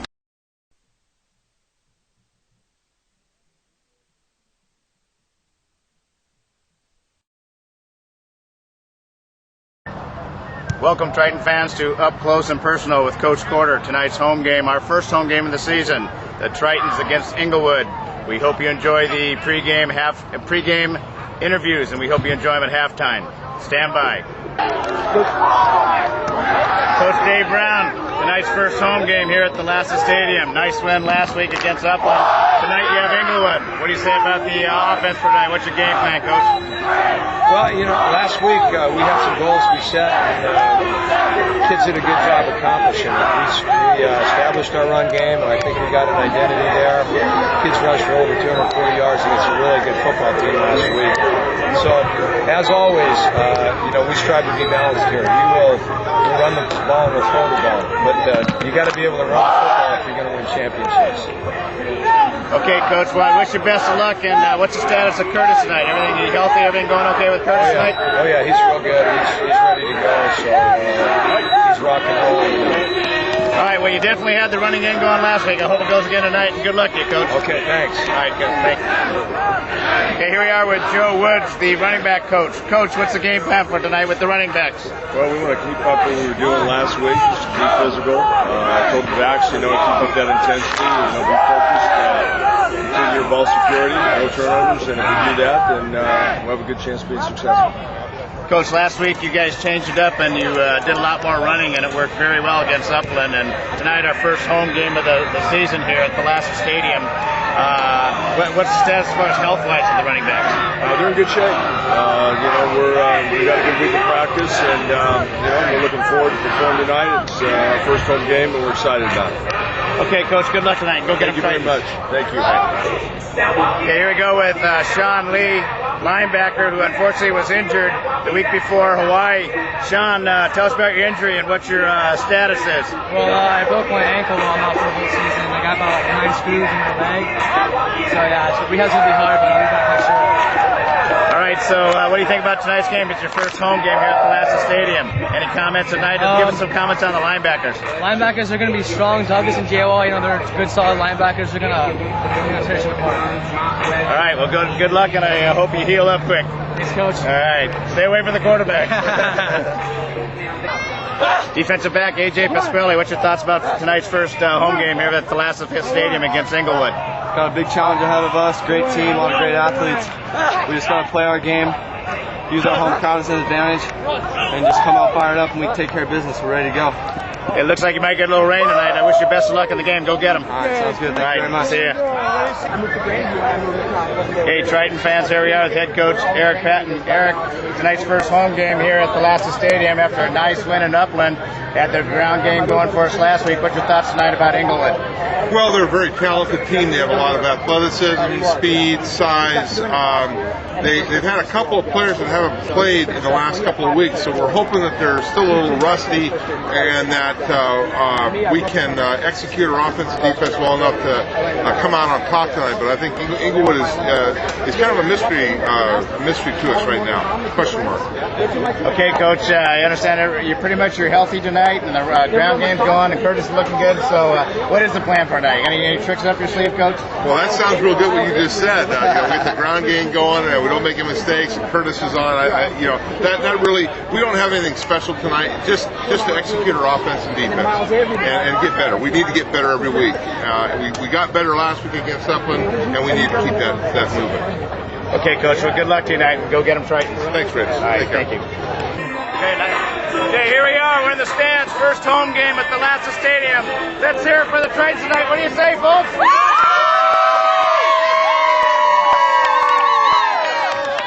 go Tritons. Let's go get them. Yeah. All right.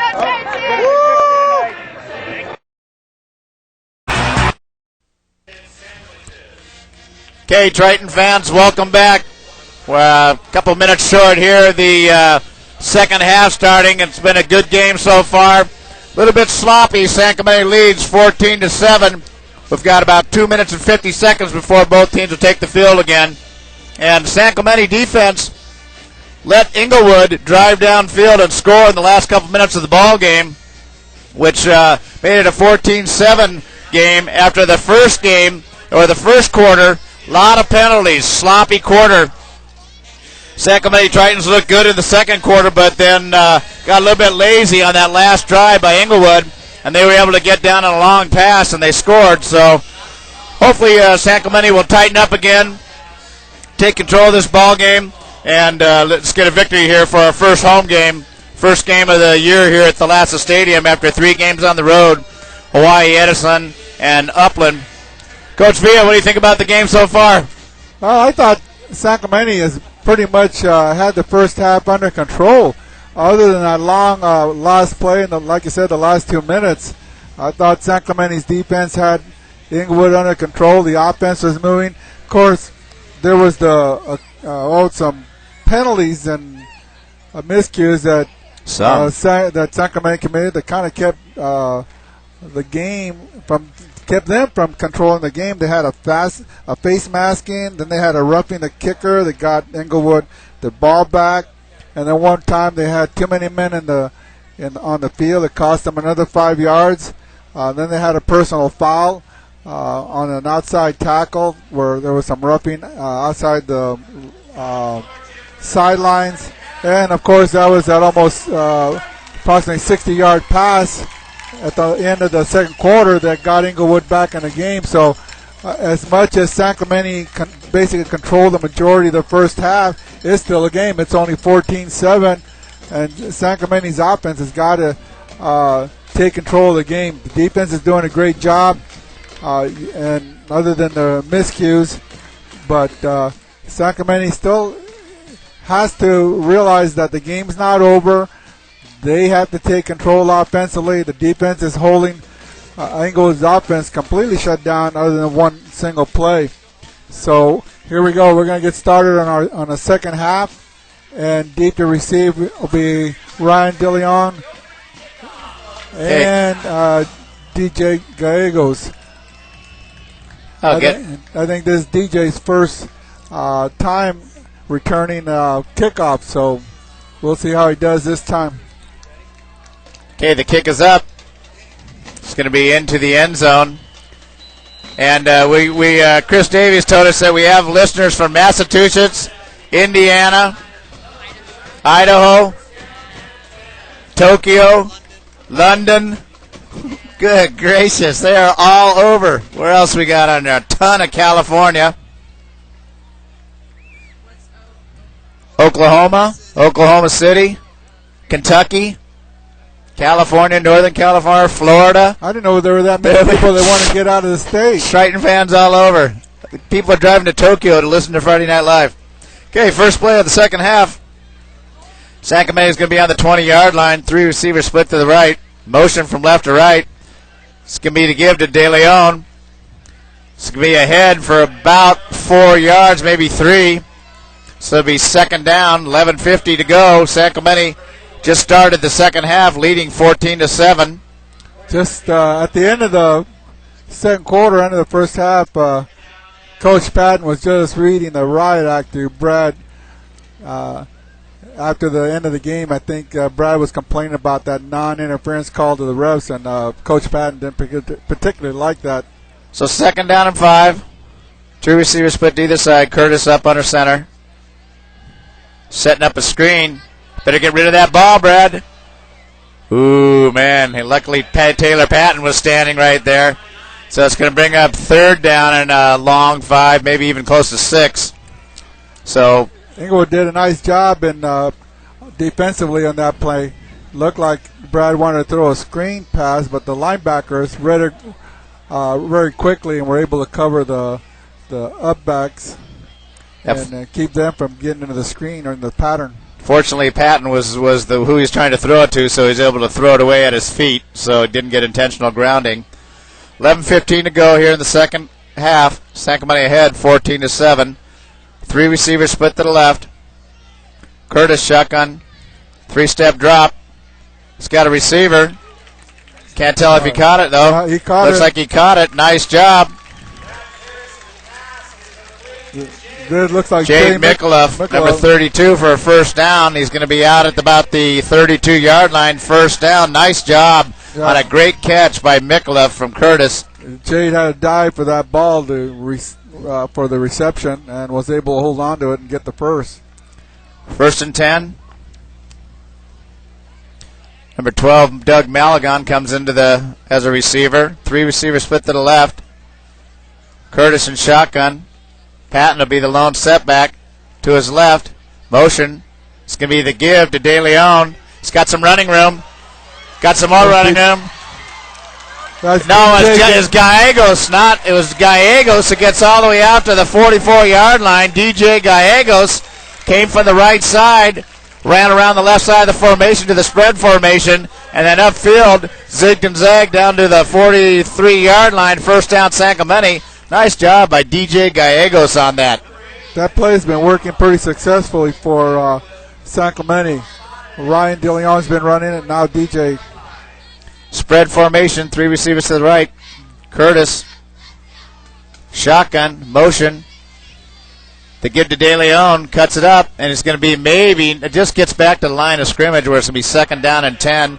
10-16 to go in the third quarter. San Clemente ahead, 14-7. And we've been lucky so far here tonight. We're supposed to get a lot of heavy rain, and we have had nothing so far. See the moon out, so maybe we're not going to get that rain. San Clemente again ran that inside handoff to Ryan, and after that play, boy, the whole left side of the Inglewood were chasing that play, and Brad was left alone on the left side. 3 receivers to the right. Receiver split to the left. It's the give to Metcalf. Or it's a guy. It's DJ. It's Gallegos again. That 30 and 32 look the same. This DJ Gallegos came around from the right side for another nice gain for first down. DJ played for us as freshman. Good running back. He's a tough kid. Nice kid.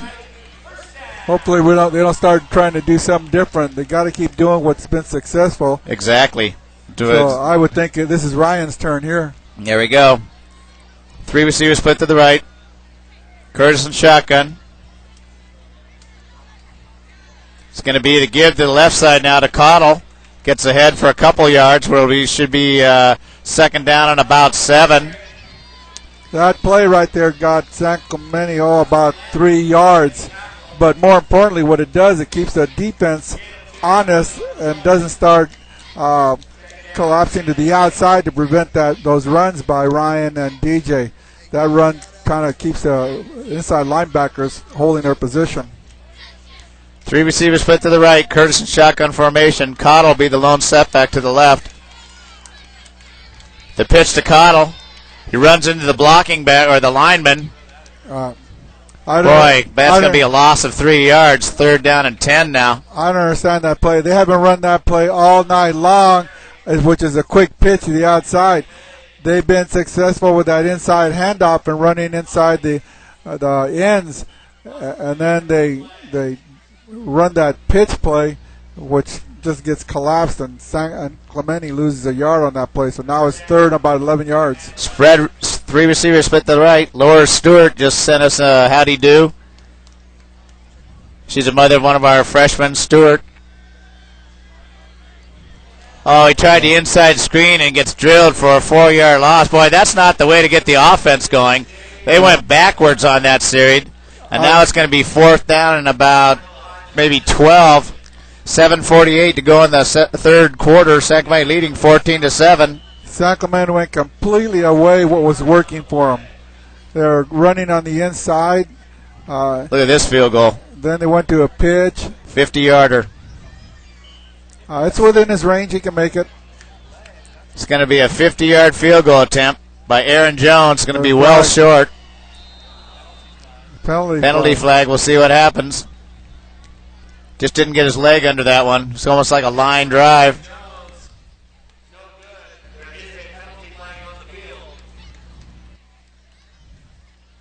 We have a hello, instant message, a hello to Alex Wendling, number 17 from Uncle Joe and Aunt Shelley in Northern Kentucky. Go Alex. So we got Northern Kentucky reporting in, saying hello to Alex Wendling. Keep those instant messages coming. So now with a 5-yard penalty, Aaron Jones will get another shot at the field goal. 5 yards closer, maybe get it up now. Little higher, not a line drive. I mean, this is within his range. He just didn't get any height on his ball, and the ball fell short like about 5 yards. So now the ball's moved up with the 5-yard penalty. Now he's going to be kicking from the 35-yard, 36-yard line. So this is a 46-yard field goal. So he's up 5 yards closer. Let's see what happens here. He's got the leg if he can get it up high enough. 7:22. San Clemente leads 14-7. Jones to attempt the field goal. Kick is up. It's going to be short again. Just off to the left. There's another kind of line drive. Just didn't get under the ball. So Inglewood stops him now. They're going to take over on defense or offense, moving left to right. 7:16 to go in the third quarter. San Clemente leads 14-7. Last week, when field goals were, and Aaron Jones has got a nice leg, but last week we were playing Upland, the freshman level, and the freshman at Upland, this young man was kicking 70-yard field goals. He was kicking balls from the 40-yard line through the end zone and through the goalpost. This is a freshman, 70 yards. I formation, 2 receivers split to either side. It's going to be the run up the left side where he's met by a host of San Clemente defenders. And we got a hello from Carbonara's, who hosted the varsity team meal this week. Tony and Mary Carbonara, I know them personally, do a great job, and they hosted the team meal. Thank you very much for supporting varsity football. Tony and Mary, great people, known them for a long time. Carbonara is located down on Del Mar. You want some good Italian food, you go to Carbonara's. And Tony and Mary, owners of them, are great. The owners of the business are great people, really nice people. I formation, 2 receivers split to either side. Quarterback's up under center. This could be complete out to the 33, 34-yard line. To number 8, Childs. That was about a 4-yard pass, but he was down on his knees when he caught the ball, so he was automatically down. So now it's third and about 6 yards, 7 yards to go. So San Clemente's got to hold him here and not allow Inglewood to get some momentum going in their offense. So this is a particularly big play for another big play for both teams. Okay, 2 receivers split to either side. The quarterback's a shotgun, 2 split backs. Takes a 3-step drop, long pass down the left side. It's overthrown by about 10 yards. Good coverage by the Triton defense. Bring up 4th down. The defenders allowed the receiver to get behind them. It was just the pass was a little long. Defenders were there, but they were trailing the receiver. That's one thing you don't want to do is trail the receiver. You want to be hip to hip with them as the ball's in flight, so you have an opportunity to make the interception. So 4th down. 5:54 to go in the third quarter. San Clemente leads 14-7. The punter standing back on the 12-yard line. De Leon is going to get a fair catch right at the 35-yard line, make that 45-yard line, where San Clemente will take over first and 10, moving right to left. 5:48 to go in the third quarter, leading 14-7. San Clemente's defense has done another great job in getting the ball back. Now it's San Clemente's offense that has got to keep the ball and get it in the end zone. They just seem to go only so far, and then something seems to stop them. The last drive, they went completely away what was working for them, which was the inside handoff and the sweeps or the cuts inside the outside out linebacker defensive end. And they went away from that and got stalled. Okay, tight formation. Two receivers either side. Motion from right to left. De Leon. Oh. He gets stopped for about a 1 yard loss. It's going to be second down and 11. Again, after the handoff, when Brad makes that handoff, the pursuit just goes with the ball carrier, and Brad is being left alone out there. They run a boot with that where he keeps the ball and they can drag an outside receiver across to the weak side.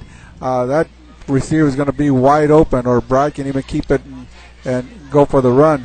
Three receivers split to the right. We just had someone tune in from Tijuana, our neighbors to the south. Three receivers split to the right. Cottle, lone setback, split to the left. Curtis in shotgun formation. It's going to be a quarterback keeper. Back to just an original line of scrimmage where it's going to be third down and 10. 5:42 to go in the third quarter. San Clemente ahead 14-7. Again, they tried to do that pitch. The same play that got stalled in their other series. And now they try to again. That time, Inglewood had it well covered. Brad could make the pitch and then try to run up inside and could only get a couple yards. We haven't seen San Clemente do what they did last week with the running game as far as when they had the big blocking back there, Douglas. They're just using single back now. Now Curtis is in shotgun formation. Four receivers split to the right side of the formation. There'll be a heavy blitz on the outside. Was that Tenney out to the 50-yard line? That's Tenney. But that doesn't get him anything. It's going to be short now. It's going to be fourth down and 5 at the 50-yard line. Nice catch by Graham Tenney, who jumped up and caught the ball. Light touch to it. Curtis had a heavy rush on him that time. That's a 20-yard pass to gain 5 yards. I don't know about that play. But again, San Clemente went away what was working for him. So Aaron Jones is going to be standing back at the 35-yard line. Waiting the punt to Johnson. Oh, that's a nice punt. Nice punt. They get away. Get it out of the end zone. Don't let it go in the end zone. They're going to stop it around the 5-yard line. Looks like we stopped just about the 6-yard line, right in between the 5 and 6-yard line, where San Clemente will take over on defense. Inglewood will be moving from left to right. 3:25 to go in the third quarter. San Clemente ahead 14-7. Again, thank you to our sponsors, OC Tavern, Little Page Landscaping, Little Page Automotive, South Coast Distributing, and Shirt Graphics. Again, as I've said earlier many times tonight, that these are ex-Tritons that are now current businessmen in San Clemente, and thanks to them, we're able to bring you Friday Night Live. Thanks to our sponsors. We appreciate your help, and we're always looking for sponsors for Friday Night Live. So I formation, split receivers, one to either side. Pretty much has just been their main formation they've used all night. Quarterback's going to be up under center. Now's the time for the San Clemente defense to step up and stop and get the ball in good field position. Referee's down here talking with Coach Patton, and it's kind of hard to tell from up here their discussion. But again, San Clemente's offense got stalled, and now it's Inglewood's time to see if they can't get a 95-yard march. Okay, the give to the right side across to about the 10, 11-yard line, maybe out to the 12. The running back, number 4, Freeman. Number 4 is their main running back here in this formation. They run that I formation. And they run the heck out of that number 4, Freeman. Does a good job. Second down and about 6. 2:57 to go in the third quarter. San Clemente leads 14-7. Yeah, Inglewood has stayed with that eye the almost entire game. They've not wavered away from that I formation. I formation, 2 receivers split to either side. It's right up the gut, met at the line of scrimmage and dropped for a loss. Of course, it's going to be, that was 3rd down and 8.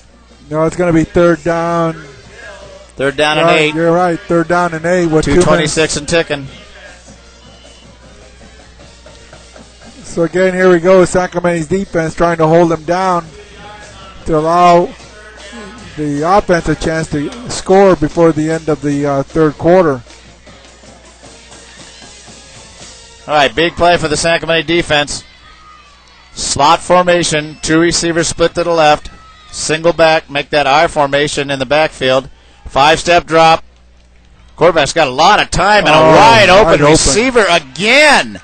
On 3rd down and long, and the player was hit out of bounds again. Almost the same spot last time, right in front of us, down in front of the coaches. A late hit, and so now again on a 3rd and long, they make a huge pass play. The quarterback has a lot of time, no pressure, and then a late hit out of bounds. Oh boy, I tell you, you just can't have that. They're taking the ball from their own 8-yard line, and the ball is going to get placed right around the 42, 41. 39-yard line. Good gracious. Right on the 39-yard line. So a big mistake by San Clemente. I formation, 2 receivers split to either side. The quarterback, Durgan, up under center to give to the left side. He's got some running room. It collapses. Nice job by the San Clemente defense for a 2-yard loss. Well, Inglewood tried to sweep that time, and boy, the runner got caught from behind by Jack Anderson, who came from his cornerback position all the way around and was able to catch Freeman from any gain and actually got him for a loss. I think Inglewood probably might take advantage of the fact that Jack Anderson over pursued, and they might go against them with a reverse or a counter. 2nd and 10, I formation, 2 receivers split to either side. 3-step drops, got a little hitch pattern on the right side. His knee went down when he caught it, so it's dead right at the 38-yard line. Yeah, otherwise, he had a lot of running room. Yeah, he made a nice reception, but wanted to pivot to get to the outside. His knee hit the ground, and once you do that, it's dead. So now we got 3rd and long. This is the toughest player for San Clemente. 3rd and long. God, exactly. I don't. Here's another chance for San Clemente to shut him down. They haven't shut him down on 3rd and longs. So let me guess before I look. It's going to be I formation, split backs, quarterback up under center. What do you know, Coach? Good guess, huh? Yep, very good. Ball at the 38-yard line. 5-step drop. It's got under a lot of pressure. This time they got him. Yep. Nice job by the San Clemente defense. Can be dropped right at the 40-yard line. Well, that time it was a great job by the defensive backs who had the receivers well covered. But Upland, I don't know about their patterns. They had 2 guys in the middle, and one guy can cover 2 guys, but they had 2 guys coming over the middle, and they had the San Clemente's 2 defenders. And the quarterback couldn't see his one outside receiver. So that pattern was a little strange for Inglewood, but heck, it works in the favor of San Clemente now. Upland. You got me talking. Yeah. Make fun of me, will you? Okay, that's going to be end of the third quarter here. San Clemente leads 14-7 after a nice stop by Patton on that last play. San Clemente, they're going to switch sides now. We got 1 quarter to go here from the opening game. And here now, home. Inglewood's going to have to punt the ball with 4th down. At least you would think. I don't know, with the ball on the 40-yard line, I'm Inglewood. I don't think I'd punt it. You know what I'd do? I'd try and throw in the end zone.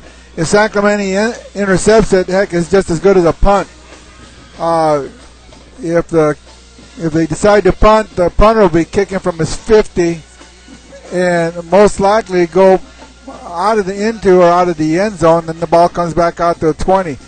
So I would think that Inglewood is going to just try and do a pooch punt out there and try and get San Clemente down inside the 15. They may go for it, Coach. Yeah, well, I would too. I'm throwing deep. If it's intercepted, well, it's like a punt. Oh, they had him!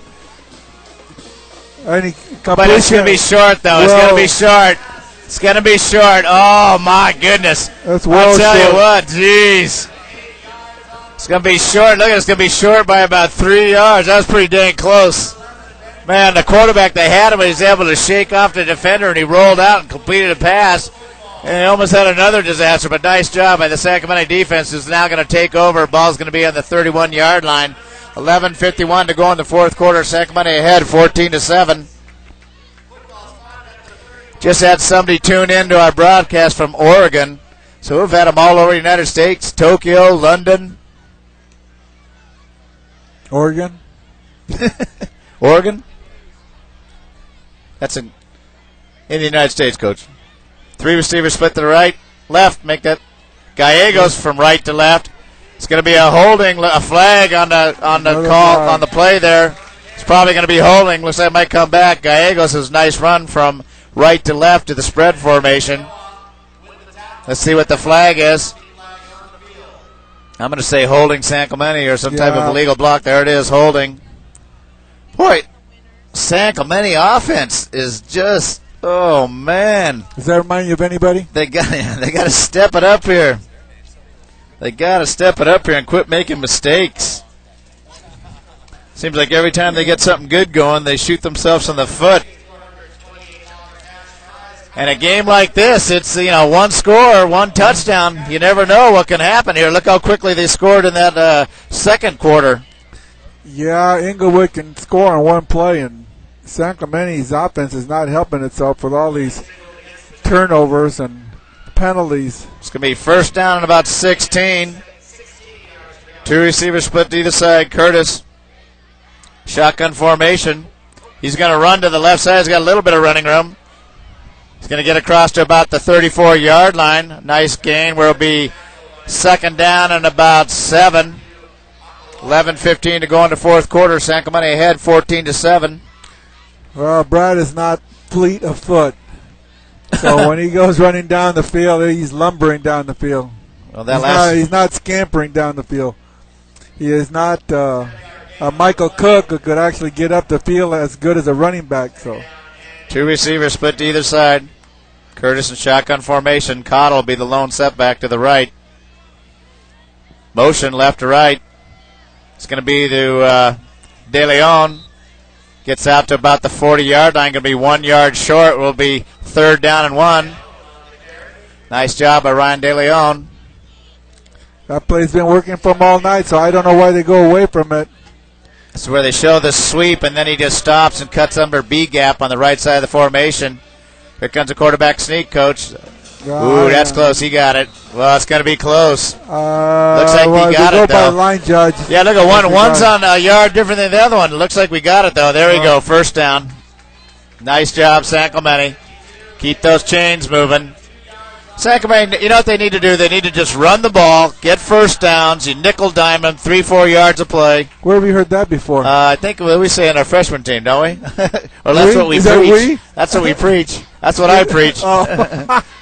No, it's throw down. Two receivers split to either side. Quarterback up under center. Oh, De Leon to give to him, and he fumbles the ball, but he picks it back up. And he's going to be stopped. Looked like, now why was there no flag on that? He was thrown out of bounds. The ball looks like it's going to be spotted right around the 37-yard line. No, they're going to spot it at 39. But I understand that. De Leon was stopped at the 39-yard line, and then he gets dragged and pulled all the way down back to the 30, almost 9 yards. Look at the other officials. There's no whistle or no flag. The other officials saying move the ball back. All the way back to the 38. So the coaches were a little upset on the sideline. So now we got 2nd and 14. Here we go. 2nd down and 14. 9:08 to go. 3 receivers split to the left. Curtis in shotgun formation. San Clemente needs to get something going on the offense. Heavy rush. Inside screen. Complete to Bellardus. That's a no gainer. It's going to be just maybe 2 yards, but they're going to have to bring up a 4th down. 4th down? That could be 3rd down. 3rd down. 3rd down. It's going to be 3rd down and about 13. Got an injured player. Looks like a cramp out there.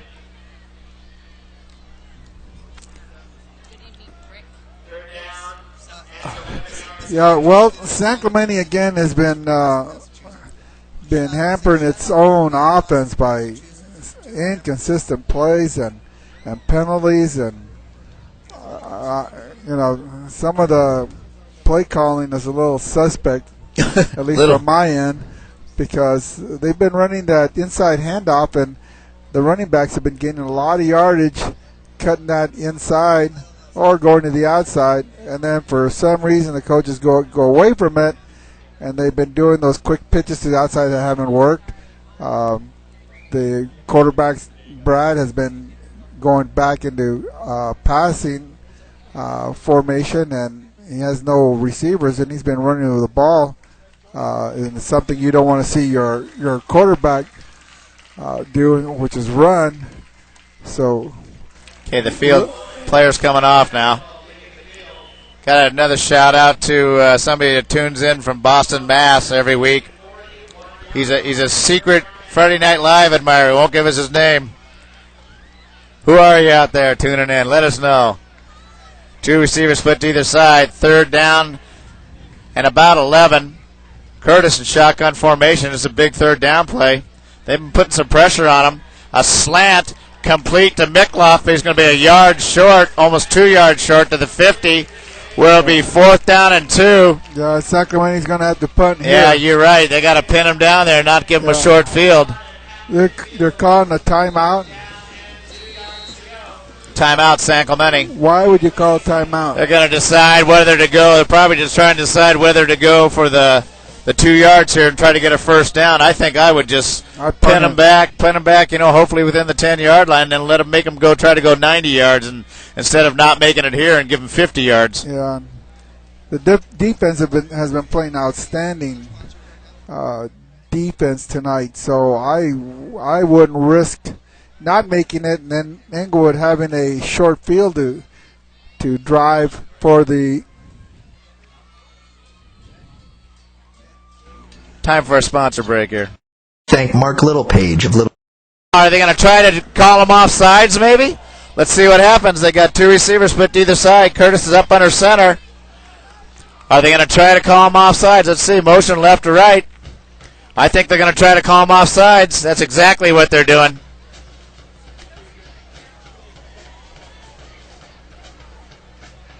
They're just trying to call them off sides here. They're going to end up, there we go, take the penalty, and they'll punt the ball. Well, they've tried that one too many times. They called timeout to call that play. I don't understand. Why would you sacrifice a timeout at this time of the game? They knew they were going to punt. We knew they were going to punt. Inglewood knew they were going to punt. Heck, Upland knew they were going to punt. Coach, all right, Coach. Another Upland. We got to get out this Upland kick. Let's find out how they're doing tonight. The punt by Jones. Nice punt. Oh, he touched the live ball. That's a live ball. That's Sacramento's ball. Get on the ball. Get on the ball. Oh. That looks like a touchdown, Sacramento. It looks like it's in the end zone, and no, on the 1 yard line. Oh, they're saying Upland has it. What the heck? How is that possible? I can see it's a live ball. The ball was touched.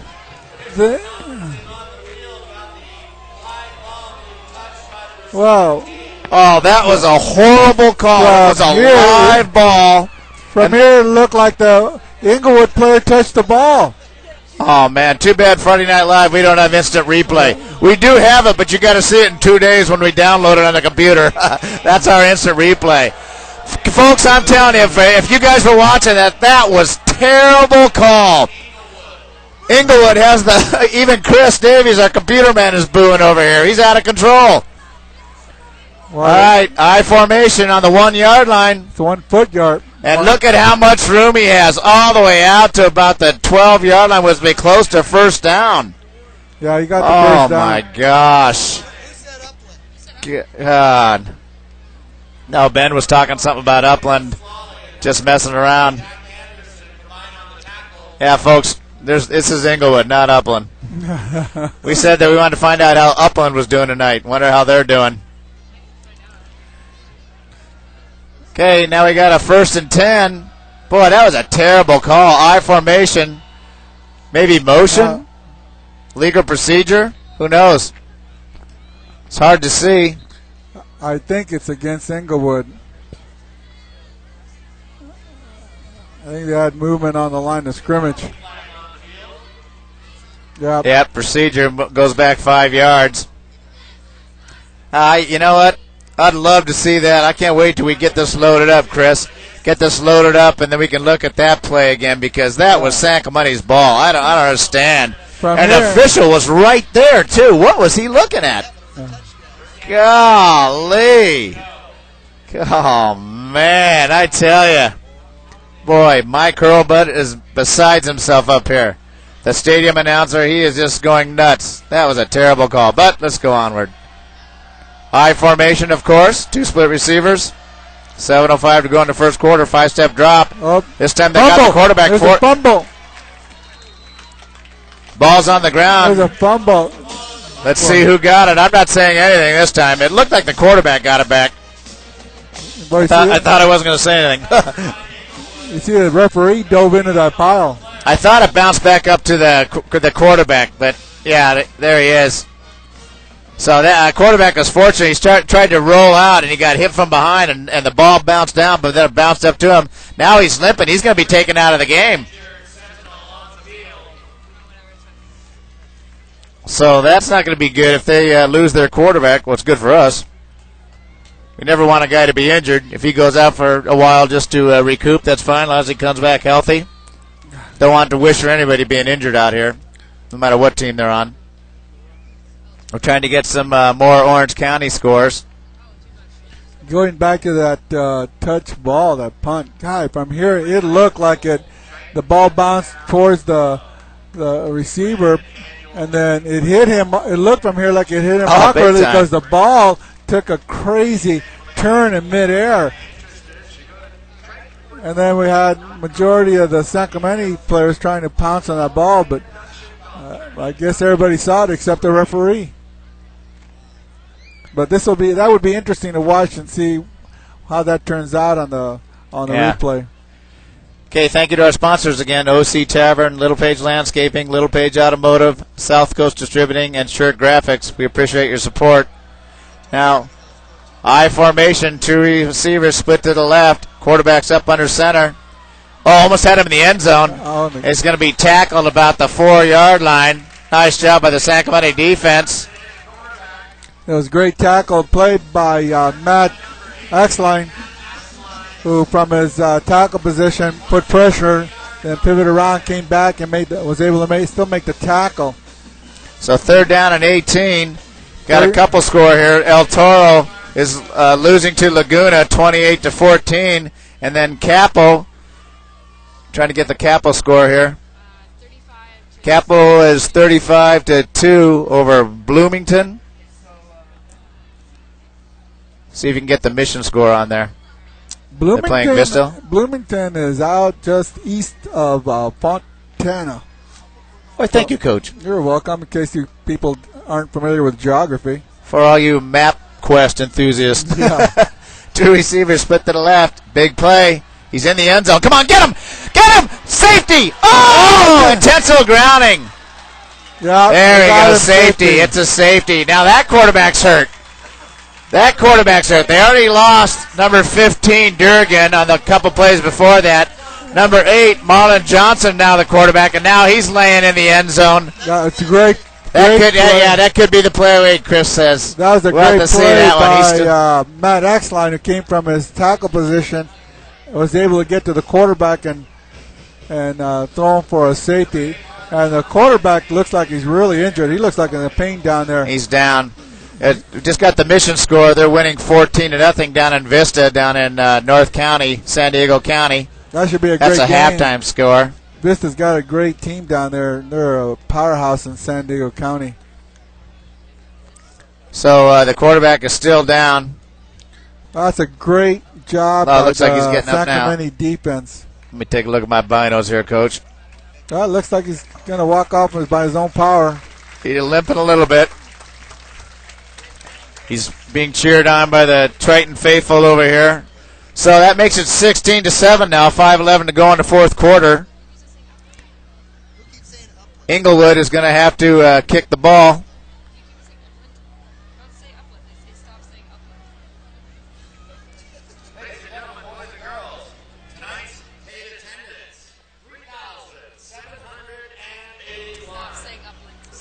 So a safety on Inglewood. Here's Inglewood has an option of whether to kick off or punt the ball, and it looks like they're going to kick off. So San Clemente comes in with his kickoff return team, and they will be kicking off from their 20-yard line. That's what happens when you give up your safety. The other team gets 2 points, and you have to kick off from the 20-yard line. So this should put San Clemente in pretty good position for the offense to get started again. Gallegos and De Leon is going to be standing back on the 20-yard line. 5:11 to go in the fourth quarter. San Clemente leads Inglewood 16-7. The kick by Inglewood. It's a live ball. Gallegos is going to be out of bounds right at the 19-yard line, where San Clemente will take over. 1st and 10. Ball's going to be right about the 19-yard line. They'll take over on offense and see if they can't drive the ball on Inglewood now. Now is the time where they got to use up the clock. 5 minutes and 11 seconds here in the fourth quarter. If San Clemente can use up most of the time, they should send Inglewood home, and we can stay here with the victory. Because with 16-7 score, Inglewood has to score twice in order for them to catch us. So San Clemente's offense just has to maintain ball control for the next series. If they can get 2 or 3 first downs, they should be pretty well in control of the game. Curtis will be up under center, split backs. The give to Cottle on the left side of the formation. Gets out to about the 21-yard line, about a 2-yard gain. He's second down and second down about 8 yards, 4:55 and ticking. San Clemente leads Inglewood 16-7. Well, this game, the San Clemente kind of went away from Andrew Douglas and Taylor Patton, and they've gone strictly with Cottle, De Leon, and Gallegos as their running backs. Curtis up under center, motion from right to left. The give to De Leon is going to be out to the 20, maybe just about the 25-yard line, would be 3rd down. Boy, San Clemente's got to get this offense going here. Well, they need a first down right here, or Inglewood be getting the ball back. Granted, it's a 9-point game, so Inglewood would still have to score twice. We'll see. It's a big play right here. It's 3rd down and a long 4, maybe 5. 4:01 to go in the fourth quarter. San Clemente ahead of Inglewood, 16-7. 2 split backs, 2 split receivers. Curtis up under center. He's got an open. Nice job. That was a great catch by number 88, Matt Axline, who made that catch from a tight end position. Nice job by Axline. It did just a little like a wide pop, a tight end pop. Thought he was going to run the ball, and they came up a bit on the run, and then the tight end just sneaks out for a quick hit right over the middle. So first down, San Clemente. Ball is going to be at the 36-yard line. 2 receivers split to either side, 2 split backs. Curtis will be up under center. Clock is ticking. The give to Patton along the left side. He has some running room to the 50, to the 40, to the 30, and he's going to be brought out of bounds right about the 29-yard line. Nice job by Taylor Patton. There's a change of running back for you. Taylor Patton, great job of running the ball. So where has he been all night? They had him running a lot in the Upland game, and here, I think they ran him once in the first quarter, and we haven't seen him at all. And now they've used him here in the fourth quarter. And Taylor running with the ball was pretty successful last week, so they should have been running him a lot more tonight. But we're ahead 16-7. Two split backs. Curtis up under center. Two split receivers. Inglewood is on their heels now. Nice job by De Leon, who cuts it up. Going to be close to a first down again. Looks like a first down again. Nice job. Inglewood is now backpedaling. San Clemente ahead 16-7, 3:09 to go in the fourth quarter. And the offense is driving. Now, let's not get away from what has been working. Let's just stay they're with the running game. running the ball, Coach. That's what they should be doing. Run off the clock and make some first downs. Well, Inglewood calls a timeout. And with 3 minutes and 9 seconds left in the game, San Clemente has complete control of the game right now. But it would be nice if they could get one more first down, run some more time off the clock, possibly kick the field goal. If they can get in the end zone, that would be great too. But the issue right now is to run as much time off the clock and keep the Inglewood offense off the field.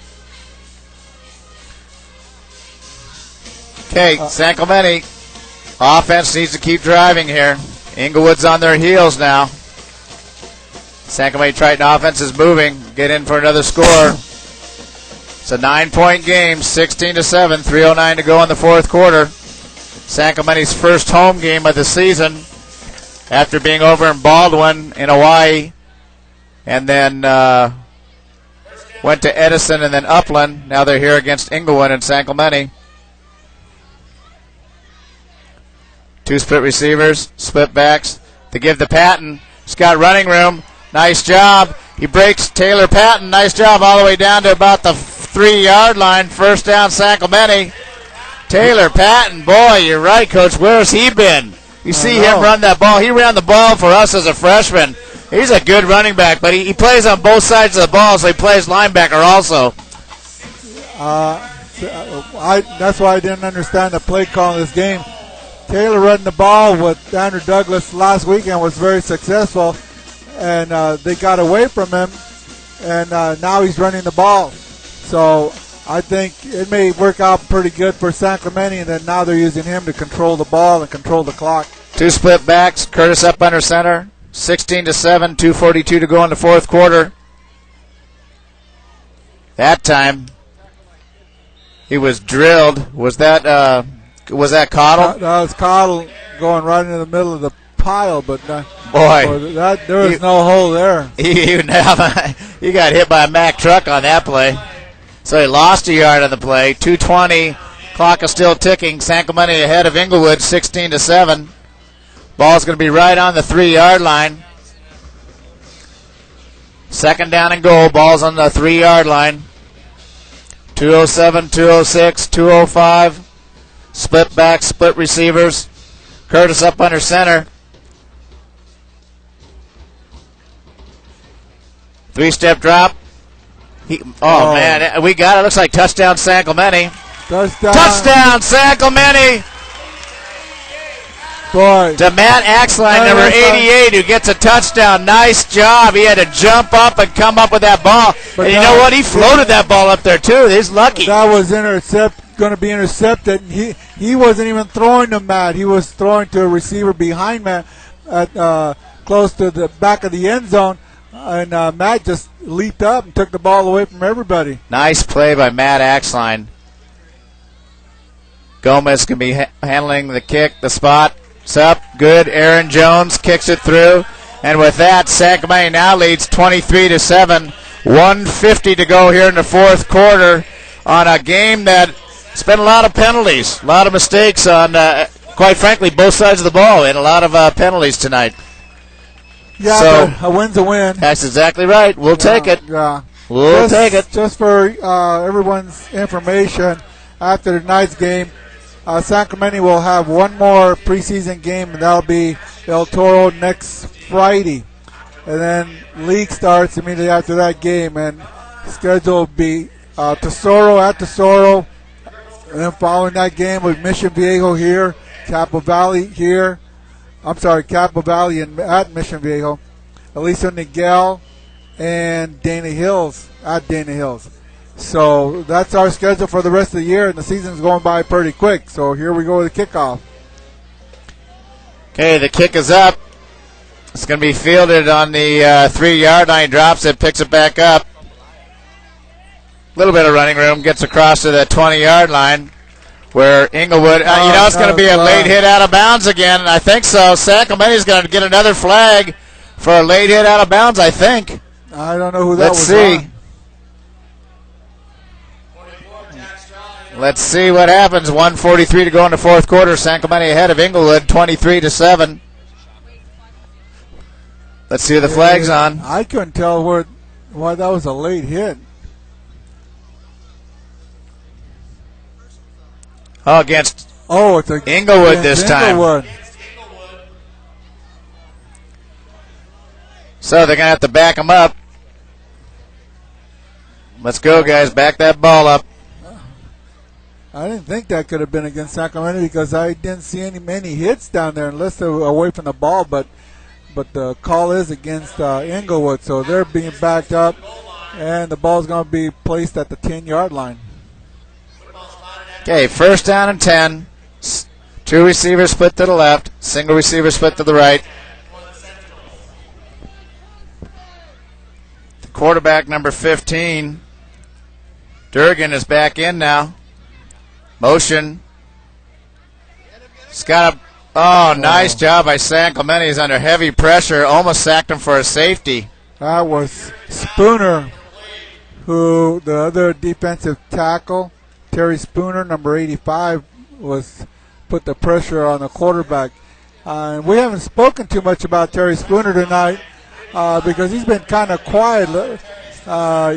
Last week he had a great game against Upland, and tonight he's kind of hasn't been made an impression, but he's been putting a lot of pressure on the quarterback. Hasn't gotten in the tackles. They haven't been running to his side, but because the linebackers have been making the tackles there. So Terry quietly has done a great job down there on the defensive line. So has Drew Dill.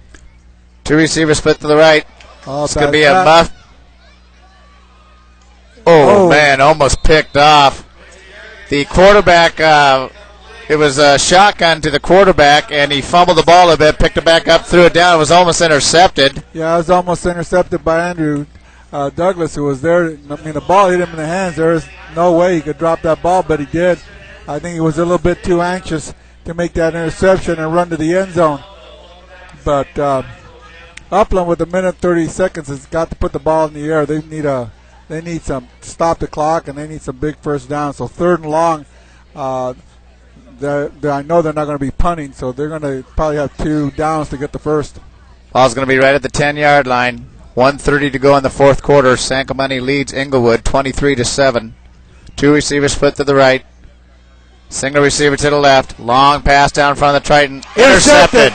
Intercepted back about the 46-yard line by De Leon. No, that was by 26, not 25. Josh Leff. Josh Leff made a great diving catch of that pass. He was in front of the receiver, dove for the ball, made a great catch. Diving catch, interception. Nice job by Josh Leff. Josh Leff intercepted. Oh.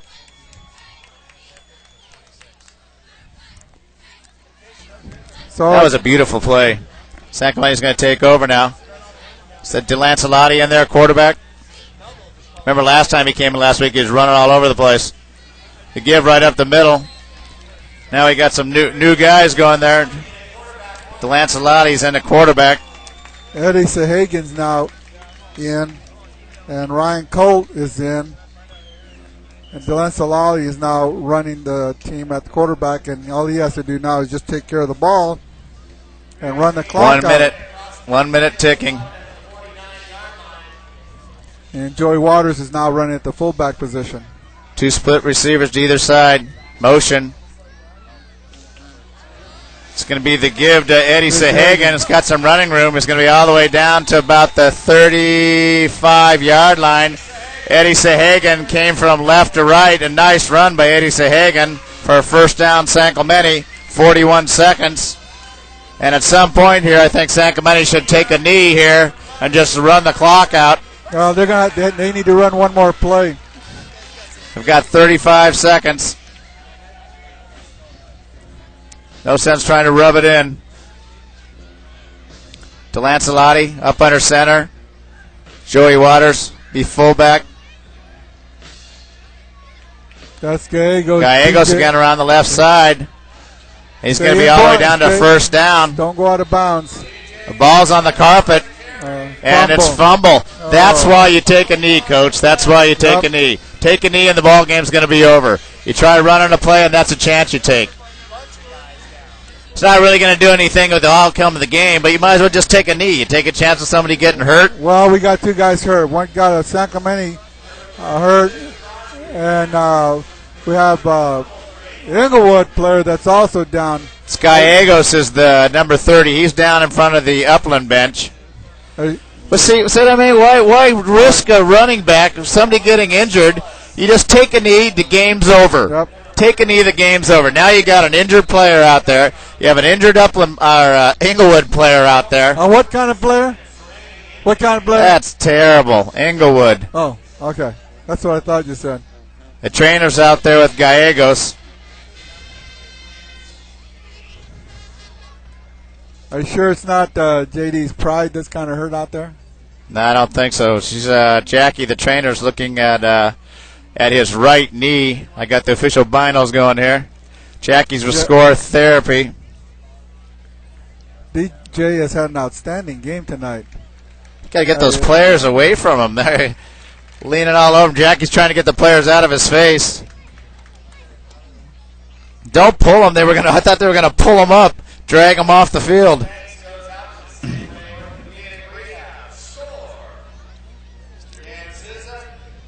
Here we go. He looks like he's going to be fine. Limping just a little bit.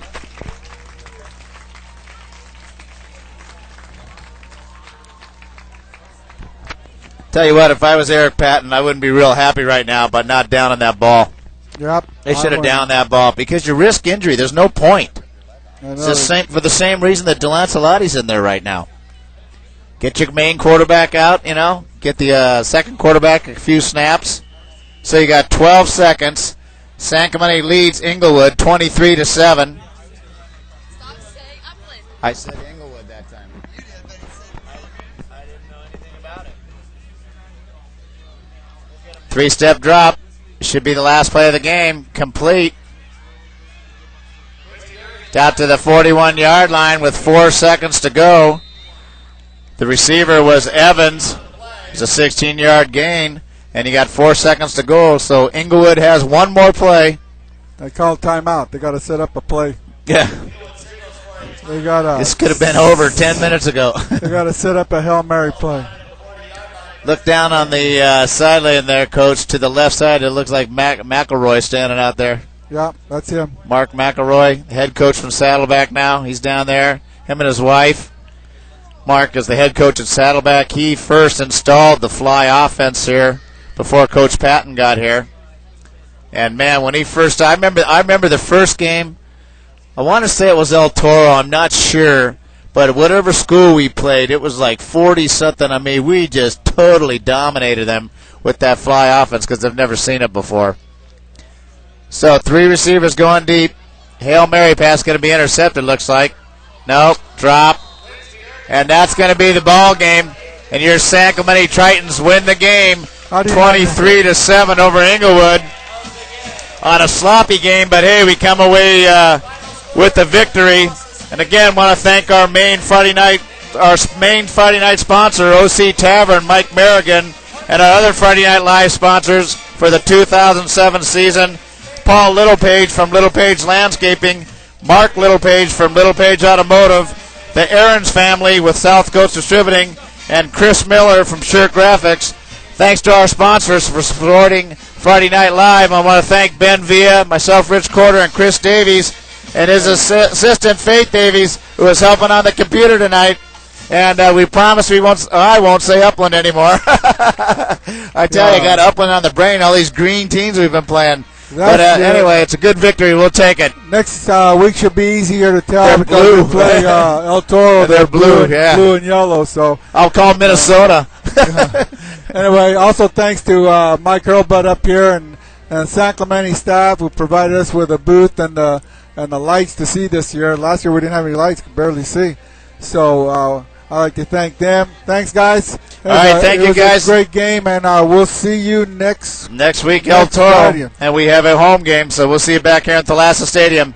Good night from Friday Night Live. Good night, everyone.